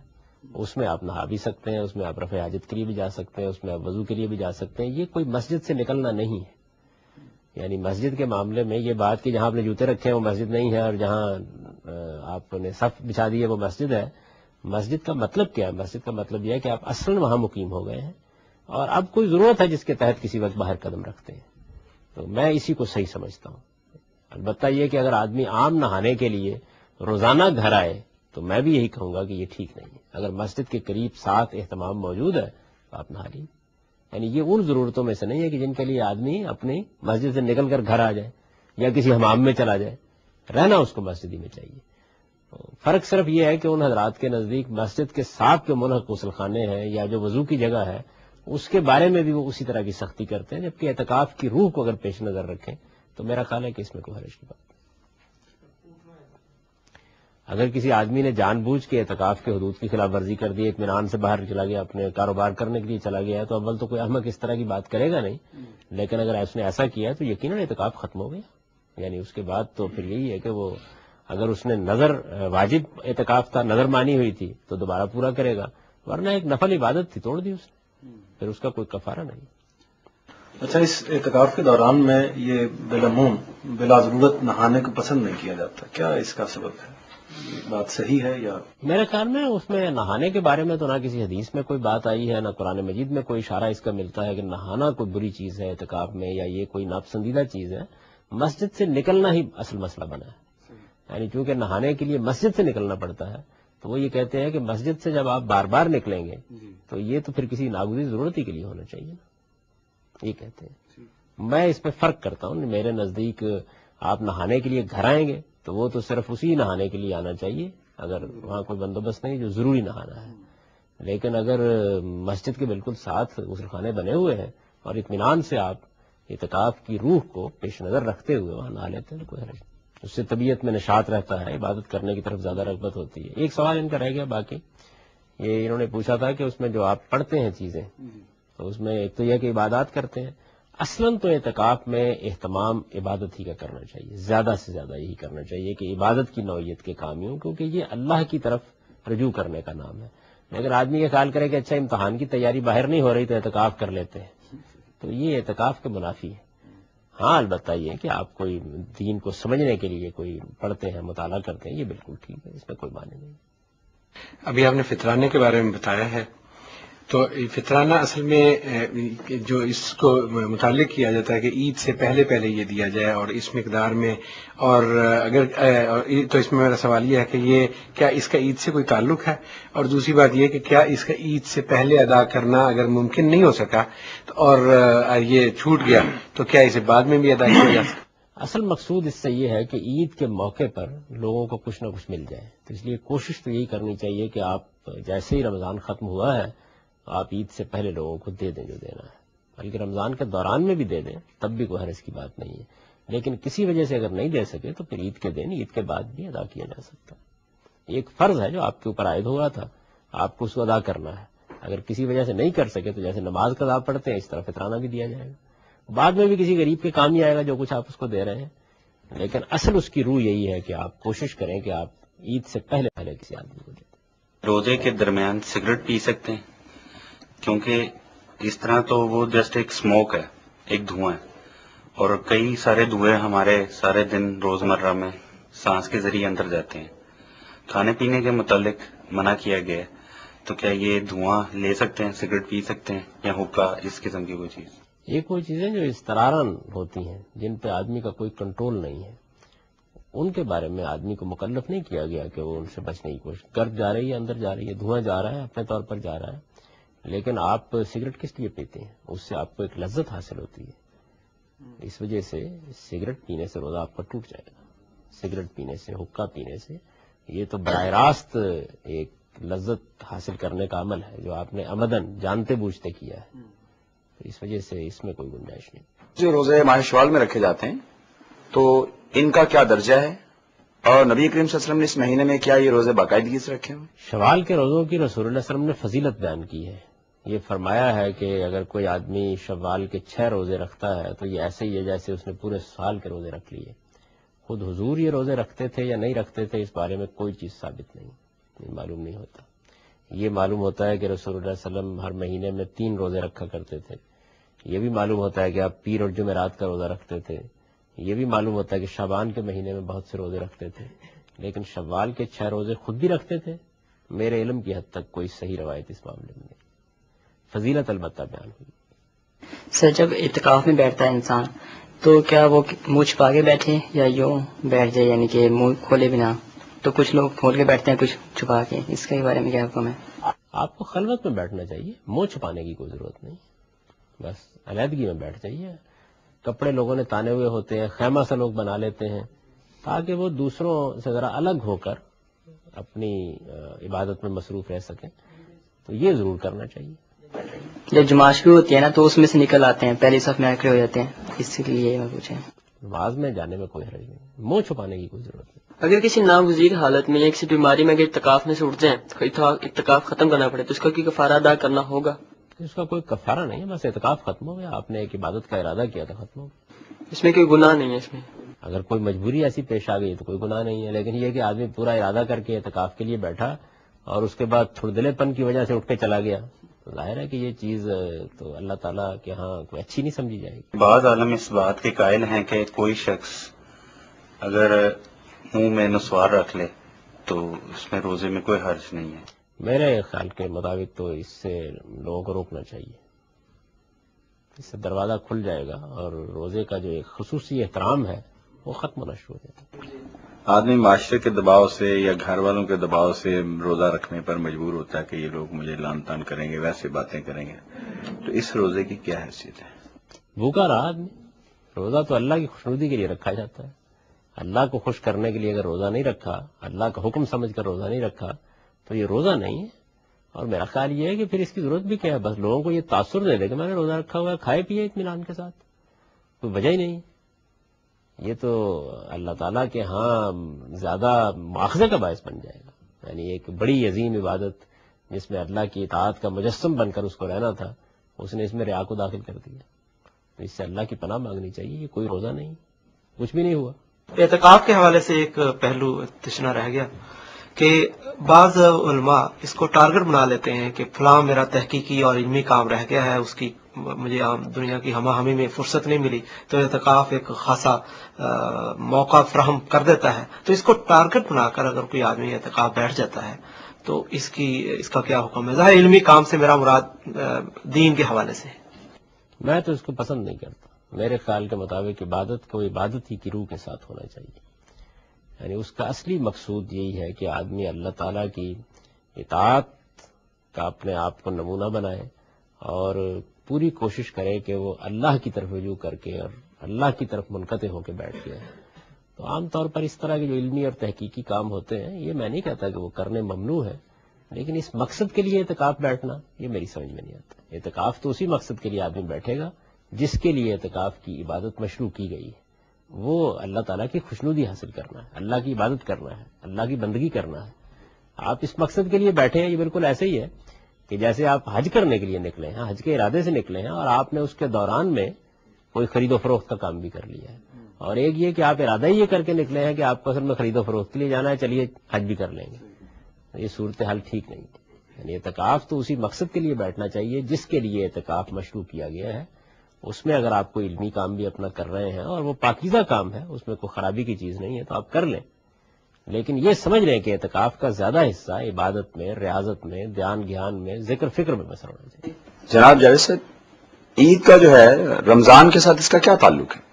رمضان کے روزے آپ رکھتے ہیں اور اس کے بعد اس سے اللہ تعالیٰ توفیق دے تو کامیابی کے ساتھ اللہ کی اطاعت کر کے فارغ ہوتے ہیں، اس موقع پر اللہ کی شکر گزاری کے لیے ایک تہوار مقرر کر دیا گیا ہے، اس میں آپ 2 رکعت نماز پڑھتے ہیں اجتماعی طور پر، کیونکہ لوگوں نے روزے رکھے ہوتے ہیں تو اجتماعی طور پر نماز پڑھتے ہیں، اور جیسے کہ قرآن مجید نے بیان کیا ہے کہ اس طرح اللہ تعالیٰ کی شکر گزاری اور اس کی تکبیر بلند کرتے ہیں۔ تو اصلاً تو یہ عید یہی ہے، باقی اس کے بعد ظاہر ہے کہ چونکہ روزے ختم ہو چکے ہوتے ہیں اور لوگ ایک تہوار کے طور پر بھی اس کو بناتے ہیں، اور حضور نے اس کی اجازت دی ہے کہ یہ ایک تہوار بھی ہے، خوشی کا موقع بھی ہے، تو کوئی حرج کی بات نہیں کہ آپ اس میں باقی سرگرمیوں میں بھی حصہ لیں جو جائز، اچھی، مستحسن سرگرمیاں ہیں۔ اصلاً یہ روزے ختم ہونے کے موقع کے اوپر شکر گزاری کا تہوار ہے۔ ہمارے ہاں چاند رات کو ایک خاص اہمیت حاصل ہے، اور اس دن لوگ بالعموم ساری رات بازاروں میں گھومتے پھرتے ہیں اور خریداری کرتے ہیں، اور صبح تک اسی طرح ان کا وقت وہاں گزرتا ہے۔ ایک حدیث میں نے پڑھا کہ یہ لیلۃ الجائزہ ہے، اور اس کو بھی اسی طرح عبادت میں گزارنا چاہیے جس طرح باقی کی راتیں پہلے پورے مہینے کے آدمی گزارتا رہا ہے۔ تو اس کے بارے میں آپ بتائیے جی کہ اگلے دن اللہ کی شکر گزاری پر اصل میں رمضان کی کیفیت کو ختم ہونا چاہیے۔ جب آپ 2 رکعت نماز پڑھ کے فارغ ہوتے ہیں تو اس کے بعد آپ رمضان کی حالت سے نکلتے ہیں۔ اس سے پہلے اس طرح کی جتنی سرگرمیاں ہیں بدقسمتی سے ہمارے یہاں رمضان کے دوران میں بھی جاری ہو جاتی ہیں، آخری عشرے میں بھی اپنے عروج پر پہنچ جاتی ہیں، اور اس کی ساری روح بالکل ختم ہو جاتی ہے۔ تو ہونا یہی چاہیے کہ اس رات کو احتساب کی رات ہی سمجھا جائے، اور یہ دیکھا جائے کہ میں نے رمضان کے روزے کیسے رکھے، اگر کوئی کوتاہی ہوئی ہے تو میں اس کا ازالہ کر لوں، اللہ سے مزید معافی مانگ لوں۔ جب تک آپ نماز پڑھ کے فارغ نہیں ہو گئے، آپ اصل میں عبادت کی اسی صورتحال میں۔ روزہ افطار کرنے کی دعا وہ تو روایات میں آتی ہے، روزہ رکھنے کی دعا عام طور پر ایک پڑھی جاتی ہے، وہ بھی صوم غد نویت من شہر رمضان، اس کی کیا حیثیت ہے؟ یہ لوگوں کے بنائے ہوئے کلمات ہیں۔ نیت کرنے کا طریقہ ہمارے دین میں یہی ہے کہ آپ بس دل کا ارادہ کر لیں، یہ ضروری نہیں ہے کہ کوئی الفاظ زبان سے ادا کیے جائیں تو اس کے بعد روزے کی نیت ہوتی ہے یا نماز کی نیت ہوتی ہے۔ دل میں آپ نے ارادہ کر لیا، بس نیت ہو گئی۔ نیت تو نام ہی دل کے ارادے کا ہے۔ وہ یہ وب صوم غدن نویت کے جو الفاظ ہیں یہ لوگوں کی ایجاد ہیں، یہ رسول اللہ صلی اللہ علیہ وسلم سے روایت نہیں ہوئے، صحابہ کرام سے بھی روایت نہیں ہوئے۔ البتہ وہ دعا جو گرمی کے روزوں میں حضور نے کی ہے، ذهب الظما وابتلت العروق وثبت الاجر انشاءاللہ تعالی، یہ حضور کی سکھائی ہوئی دعا ہے۔ عید کے بعد عام طور پر حدیث میں واپس آنے کے آداب میں یہ چیز شامل ملتی ہے کہ آدمی راستہ بدل کر آئے، اس کی حکمت کیا ہے؟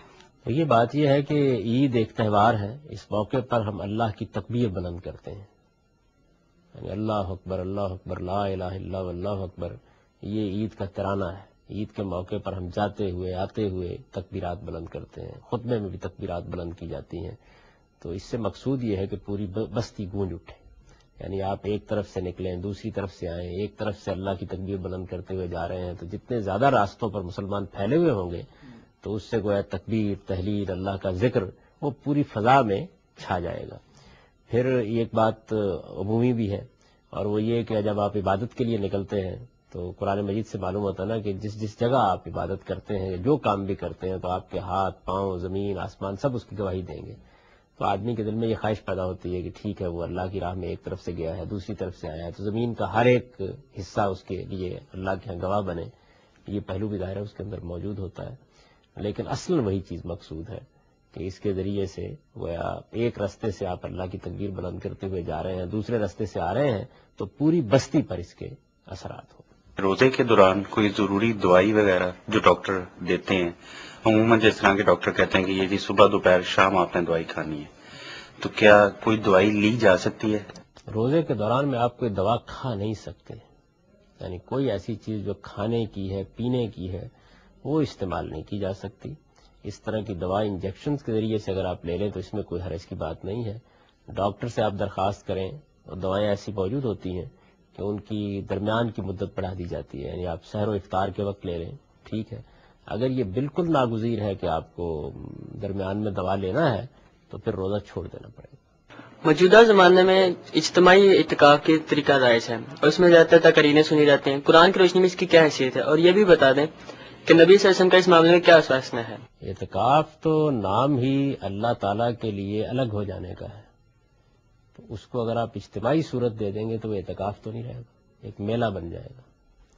حضور صلی اللہ علیہ وسلم کے زمانے میں اس کی کوئی روایت نہیں تھی، صحابہ کرام کے زمانے میں اس کی کوئی روایت نہیں تھی، ہمارے علماء اور صالحین نے بھی کبھی یہ طریقہ اختیار نہیں کیا. اعتکاف اللہ تعالیٰ کے لیے الگ ہو کر بیٹھ جانے کا نام ہے. اس میں زیادہ سے زیادہ یہ اہتمام کرنا چاہیے کہ ایسی سرگرمیاں ختم ہو جائیں اور آپ بالکل الگ ہو کے بیٹھ جائیں. یہ معلوم ہے کہ رسول اللہ صلی اللہ علیہ وسلم مسجد نبوی میں ہر سال اعتکاف کرتے تھے، لیکن ایسا کبھی نہیں ہوا کہ صحابہ کرام نے اس کو میلے اور ہجوم کا مسئلہ بنا لیا. آپ نے ابھی سنا کہ جب حضور نماز پڑھنے کے لیے باہر آئے تو لوگوں نے ایسے ہجوم کر کے نماز پڑھی، لیکن ان کو بھی معلوم تھا کہ اعتکاف کوئی اس طرح کا معاملہ نہیں ہے کہ جس میں ہجوم کسی کیفیت پیدا کی جائے. اس میں تو حضور بھی اگر مسجد میں اعتکاف کے لیے بیٹھے تو آپ کے لیے باقاعدہ خیمہ لگایا گیا. سحری کا جو وقت ختم ہوتا ہے اور صبح صادق کا وقت کا جو تعین ہے، عام طور پر ہمارے ہاں جو کیلنڈر چھپتے ہیں ان سے ایک اختلاف بھی کیا گیا ہے اور یہ بتایا گیا ہے کہ اس اصل میں اس سے کوئی 10-15 یا 10-12 یا 15 منٹ کے بعد اصل صبح صادق کا وقت ہوتا ہے. تو کیا اس میں کوئی جو ہے اگر آدمی اس دوران میں جبکہ مسجد میں اذان ہو رہی ہے اور ابھی 10 منٹ کے اس کے اندر کوئی آدمی کھاتا ہے تو اس کے بارے میں کیا آپ فرماتے ہیں؟ یہ جو ہے مسجد کی اذان کا روزہ رکھنے سے کوئی تعلق نہیں ہے. روزہ رکھنے کا تعلق تو اس سے ہے کہ سفید دھاری سیاہ دھاری سے الگ ہو گئی. یہ کب الگ ہوتی ہے؟ یہ مولویوں کو زیادہ یا کسی دوسرے کو کم نظر نہیں آتی. اس کا تعلق تو مشاہدے سے ہے. یہ مشاہدہ کوئی بھی شخص کر سکتا ہے، اور میرے خیال کے مطابق جو فلکیات کے ماہرین ہیں یا افلاک پر ہونے والے تغیرات کو رصد گاہوں میں دیکھتے ہیں یا اس کے لیے جو اہتمام کرتے ہیں ان کو اس کے کیلنڈر بنانے چاہیے. عام طور پر یہی سمجھا جاتا ہے کہ انہی لوگوں کے بنائے ہوئے کیلنڈر ہمارے یہاں رائج ہیں. اس میں کوئی شخص تحقیق کی بنیاد پر اختلاف کرتا ہے اور یہ کہتا ہے کہ اس کے خیال کے مطابق یا اس کے مشاہدے میں یا اس کے نقطہ نظر سے فلاں وقت میں غروب ہوا ہے اور فلاں وقت میں یہ معاملہ ہوا ہے، تو وہ اپنے اس نقطہ نظر پہ عمل کرے. اس میں کوئی حرج کی بات نہیں ہے، لیکن یہ بات اس کو معلوم ہونی چاہیے تحقیق کے ساتھ. یہ معلوم ہونا چاہیے. یہ بات معلوم ہے کہ روزے کی حالت میں میاں بیوی کے تعلقات ممنوع ہیں، لیکن اس حوالے سے ہمارے فقہا نے کچھ فہرست بھی بتائی ہے کہ اس کے فلاں اقدام آپ کر سکتے ہیں، مثلا بوسہ اور بوسو کنار کے حوالے سے. تو بوسو کنار کا معاملہ ہو یا اس کا پہلے کے جتنے بھی معاملات ہو، روزے کی جو ایک تقوی کی حالت ہے آدمی کی وہ تو متاثر ہوتی ہے. تو اس بارے میں فقہا نے جو باتیں کہی ہیں اس کے بارے میں آپ بتائیں. میرے خیال میں جو بات رسول اللہ صلی اللہ علیہ وسلم کے علم و عمل سے ہم کو معلوم ہوتی ہے وہی ٹھیک ہے کہ آدمی کو کوشش کرنی چاہیے کہ وہ ان چیزوں پر بھی قابو رکھے. اس کی وجہ یہ ہے کہ ہر شخص اپنے جذبات احساسات کے معاملے میں پیغمبر نہیں ہوتا، لیکن اگر اس طرح کا کوئی معاملہ ہوتا ہے تو اس سے روزہ ٹوٹتا نہیں. اس کا مطلب یہ ہے کہ جواز کے حد تک یہ ہو سکتا ہے. جو چیز ممنوع ہے جس سے روزہ ٹوٹ جاتا ہے وہ مرد و عورت کا وہی تعلق ہے جس کو ہم ازدواجی تعلق سے عام طور پر بیان کرتے ہیں. تو اس سے روزہ ٹوٹتا نہیں، لیکن ہر آدمی کو یہ کوشش کرنی چاہیے. خود سیدہ عائشہ نے بھی یہ کہا کہ اس طرح کے معاملات میں خاص طور پر نوجوانوں کو تو احتیاطی کرنی چاہیے. سر جب آپ سفر کی حالت میں ہو یا کسی اور ریزن کی وجہ سے روزہ کھولنے میں کچھ دیر کر دیتے ہیں 5-10 منٹ، تو اس سے روزے کے اسباب پہ کچھ اثر پڑے گا، کمی زیادتی ہوگی یا نہیں؟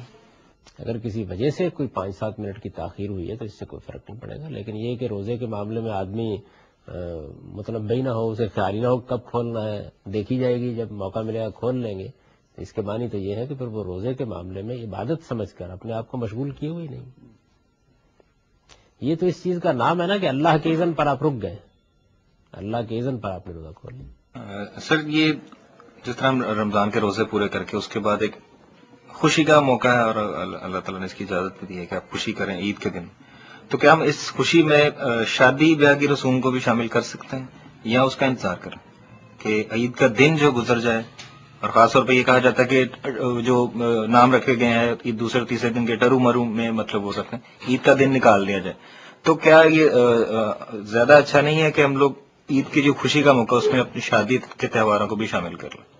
آپ شادی جب چاہے کر سکتے ہیں، شادی کے لیے کوئی دن ممنوع نہیں ہے. رمضان میں بھی شادی ہو سکتی ہے اور عید کے دن بھی شادی ہو سکتی ہے. یہ آپ کے اپنے اختیار پر ہے، اللہ تعالیٰ نے کوئی ممانعت نہیں کی اس کی۔ جو رمضان شریف میں روزے رکھے جاتے ہیں اور عام جو نفلی روزے ہوتے ہیں ان میں درجات کے اعتبار سے کیا فرق ہے؟ رمضان کے روزے فرض ہیں، وہ اگر آپ نہیں رکھیں گے تو اللہ کے ہاں مواخذہ ہوگا، پوچھا جائے گا۔ نفل روزے باعث اجر ہیں، اور آدمی اگر نفل روزے رکھتا ہے تو یہ نہ صرف یہ کہ روزے کی برکات میں اس کے لیے اضافے کا باعث بنتے ہیں، بلکہ روزے کے مقاصد کے بھی اس کو قریب کرتے ہیں۔ نفل روزے ضرور رکھنے چاہیے، لیکن اگر آپ نہیں رکھتے تو اس پر کوئی مواخذہ نہیں ہوگا، پوچھا نہیں جائے گا، آپ کو مسئول نہیں قرار دیا جائے گا۔ محکمہ رویت ہلال کمیٹی ایک ادارہ بنا ہوا ہے پاکستان کی طرف سے جو عید کے چاند کا تعین کرتا ہے اور اعلان کرتا ہے کہ عید کا چاند نظر آ گیا لہذا عید ہوگی، لیکن اس کے باوجود ہمارے ملک میں 2 عیدیں ہوتی ہیں۔ کچھ علاقوں میں لوگ اپنی مرضی سے عید کرتے ہیں، رویت ہلال کمیٹی کو نہیں مانتے، اور کچھ لوگ رویت ہلال کمیٹی کے دیکھنے پر، ان کے اعلان کرنے پر عید کرتے ہیں۔ تو اس متعلق عید کا کیا حکم ہے، جبکہ کئی بار سعودیہ سے ہمارا 2 دن کا فاصلہ ہو جاتا ہے؟ دیکھیے بات یہ ہے کہ عید رمضان ختم ہونے پر کی جائے گی، اور رمضان ختم ہونے کا کیسے معلوم ہوگا؟ چاند کے طلوع سے معلوم ہوتا ہے۔ چاند کے طلوع کا علم کیسے ہوگا؟ قدیم زمانے میں تو یہی طریقہ تھا کہ آپ کھڑے ہو جائیں اور دیکھیں، پھر دوربینیں ایجاد ہو گئیں۔ اب بہت سے سائنسی ذرائع ہیں جن سے آپ کو معلوم ہو جاتا ہے کہ چاند طلوع ہو گیا ہے، یقینی طور پر معلوم ہو جاتا ہے۔ تو میرے نزدیک ان تمام ذرائع کی بنیاد پر فیصلہ کرنا چاہیے۔ جو کوئی بھی حکومت قائم ہوگی وہ نظم و نسق قائم کرنے کے لیے اہتمام کرے گی اس بات کا کہ کوئی کمیٹی بنا دے، اور وہ ماہرین فلکیات پر بننی چاہیے، اس کا کوئی علماء سے تعلق نہیں ہے۔ چاند دیکھنے کا علماء سے کیا تعلق ہے؟ یعنی کسی عالم کو زیادہ چاند نظر نہیں آتا؟ یہ تو ماہرین کو یہ کام فیصلہ کرنا چاہیے۔ اگر دیکھنا ہے تب بھی، اگر علمی طریقے سے رویت کا اعلان کرنا ہے تب بھی۔ اب یہ دیکھیے نا کہ آپ کے لیے نمازوں کے اوقات مقرر کیے گئے ہیں، تو اب آپ گھڑی کے حساب سے نماز پڑھتے ہیں۔ کوئی آدمی باہر جا کے نہیں دیکھتا کہ سورج پہ زوال آ گیا ہے، کوئی نہیں دیکھتا کہ وہ مرا لائن پہ چلا گیا ہے، کوئی نہیں دیکھتا کہ غروب ہو گیا ہے۔ اس کے اوقات ماہرین نے مقرر کر کے ایک گھڑی بنا دی ہے، آپ اس گھڑی کے ذریعے سے اطمینان کے ساتھ ظہر کی نماز پڑھتے ہیں، اطمینان کے ساتھ فجر کی نماز پڑھتے ہیں۔ آپ یہ دیکھیے کتنے لوگ ہیں کہ جو باہر جا کر دیکھتے ہیں کہ کیا تغیرات ہوئے ہیں اس معاملے میں۔ تو اگر ماہرین فن آپ کو یہ بتا دیتے ہیں تو ان کی رائے پر میرے خیال کے مطابق عید بھی کرنی چاہیے، روزہ بھی کھولنا چاہیے، اور روزہ رکھنے کا اہتمام بھی کرنا چاہیے۔ یہ مرکزی سطح پر اہتمام کر کے حکومت نے ایک کمیٹی بنا دی تو ایک دوسرا اصول ہے، اور وہ یہ ہے کہ جو مسلمانوں کا اجتماعی نظم قائم کر دیا گیا ہے پھر اس کے فیصلے کی پیروی کرنی چاہیے۔ سارے ملک میں لوگوں کو اس کے فیصلے کی پابندی کرنی چاہیے۔ کوئی وجہ نہیں ہے کہ آپ اس کے فیصلے کی پابندی نہ کریں۔ وہ فیصلہ اگر غلط ہے تب بھی کوئی فرق نہیں پڑتا، اللہ کے اس کا اجر ملے گا آپ کو۔ یہ جی یوم عاشور کے حوالے سے جو روزہ رکھا جاتا ہے اس کی کیا حیثیت ہے جی؟ یہ بیان کیا جاتا ہے کہ دین ابراہیمی میں یہ روزہ پہلے بھی رکھا جاتا تھا، اور حضور اس روزے کو بہت اہتمام سے رکھتے تھے، بلکہ لوگوں کو اس کی ترغیب دیا کرتے تھے۔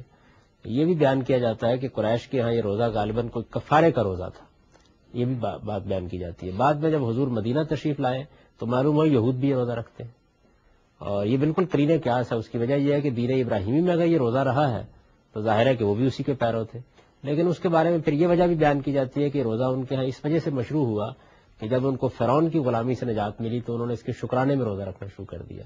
تو حضور نے فرمایا کہ سیدنا موسیٰ علیہ السلام کی اس کامیابی پر ہمیں ان سے زیادہ خوشی ہے تو ہم بھی یہ روزہ رکھیں گے، بلکہ فرمایا کہ ہم 2 رکھا کریں گے۔ تو اس وجہ سے یہ روزہ جو ہے یہ معلوم ہوتا ہے کہ بہت قدیم روزہ ہے اور ہمیشہ سے رہا ہے۔ اس کے اسباب مختلف ہو سکتے ہیں اور مختلف بیان بھی کیے گئے ہیں، لیکن یہ روزہ ایک مشہور روزہ ہے، ہمیشہ سے۔ اختتامی کلمات کے طور پر میری درخواست ہے کہ آپ یہ فرمائیے کہ رمضان ہمارے اندر کیا روح پیدا کرنا چاہتا ہے، اور اس روح کو ہم رمضان کے بعد کس طریقے سے قائم رکھ سکتے ہیں؟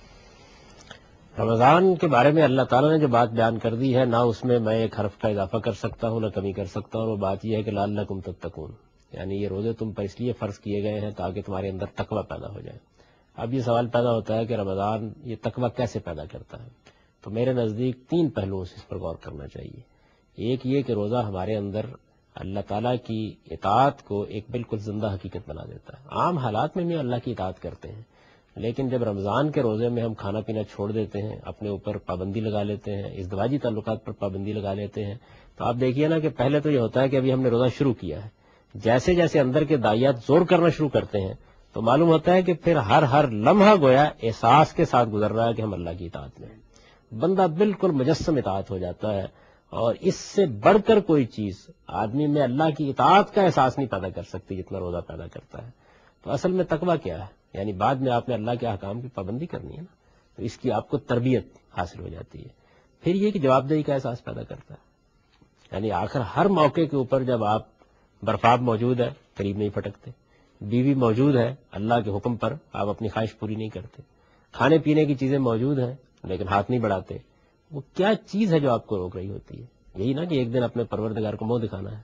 تو جواب دہی کے احساس کو بھی آخری درجے میں روزہ آپ کے اندر زندہ کر دیتا ہے، صبر کی صفت پیدا کرتا ہے. اور صبر آپ جانتے ہیں کہ یہ تو گویا تمام اعلیٰ نیکیوں اور تمام فضائل اخلاق کا منبع ہے. یعنی آدمی میں صبر نہیں ہے تو کچھ بھی نہیں ہے، اور صبر ہے تو پھر وہ بہت سی نیکیاں کر لے گا. نماز کے لیے صبر چاہیے، روزے کے لیے صبر چاہیے، حج کے لیے صبر چاہیے، اخلاقی حدود کی پابندی کے لیے صبر چاہیے، دنیا میں جتنے نیکی اور خیر کے کام ہیں ان کے لیے صبر چاہیے. کیونکہ نیکی اور خیر کے سب کاموں میں آپ کو مشقت اٹھانا پڑتی ہے، اپنے آپ کو روکنا پڑتا ہے، اپنے پاؤں جمانے پڑتے ہیں، اور یہی صبر کی حقیقت ہے. تو روزہ آپ میں اطاعت کا احساس پیدا کرتا ہے، آپ کے اندر بندگی کا احساس پیدا کرتا ہے، روزہ آپ میں جواب دہی کا احساس پیدا کرتا ہے، روزہ صبر کی صفت آپ کے اندر پیدا کرتا ہے، اور اس طریقے سے گویا پوری انسانی شخصیت کی تعمیر نو کر دیتا ہے. یہی چیز ہے جس کو قرآن مجید نے اپنے ان الفاظ میں بیان کیا کہ لعلکم تتقون، تاکہ تم اللہ سے ڈرنے والے بن جاؤ. جب بندہ اللہ سے ڈرنے والا بن جاتا ہے تو گویا اللہ کی یاد محکم طور پر اس کے دل و دماغ کا احاطہ کر لیتی ہے. یہ چیز روزے سے حاصل ہوتی ہے، اسی کو حاصل کرنے کی کوشش کرنی چاہیے. اسی لیے روزہ فرض کیا گیا ہے، اور قرآن مجید نے ہمیں بتا دیا ہے کہ یہ سب سے بڑی چیز ہے جو انسان کو اس روزے سے حاصل ہوتی ہے. غامدی صاحب، ہم آپ کے بہت شکر گزار ہیں کہ آپ تشریف لائے اور شرکاء کے سوالوں کے جواب دیے. سوالات سب لوگوں نے آپ سے کیے، آپ کی طرف سے تشفی بخش جوابات انشاءاللہ ہمارے ناظرین کے لیے بھی بہت مفید ہوں. آپ کا بہت شکریہ. جی بہت شکریہ.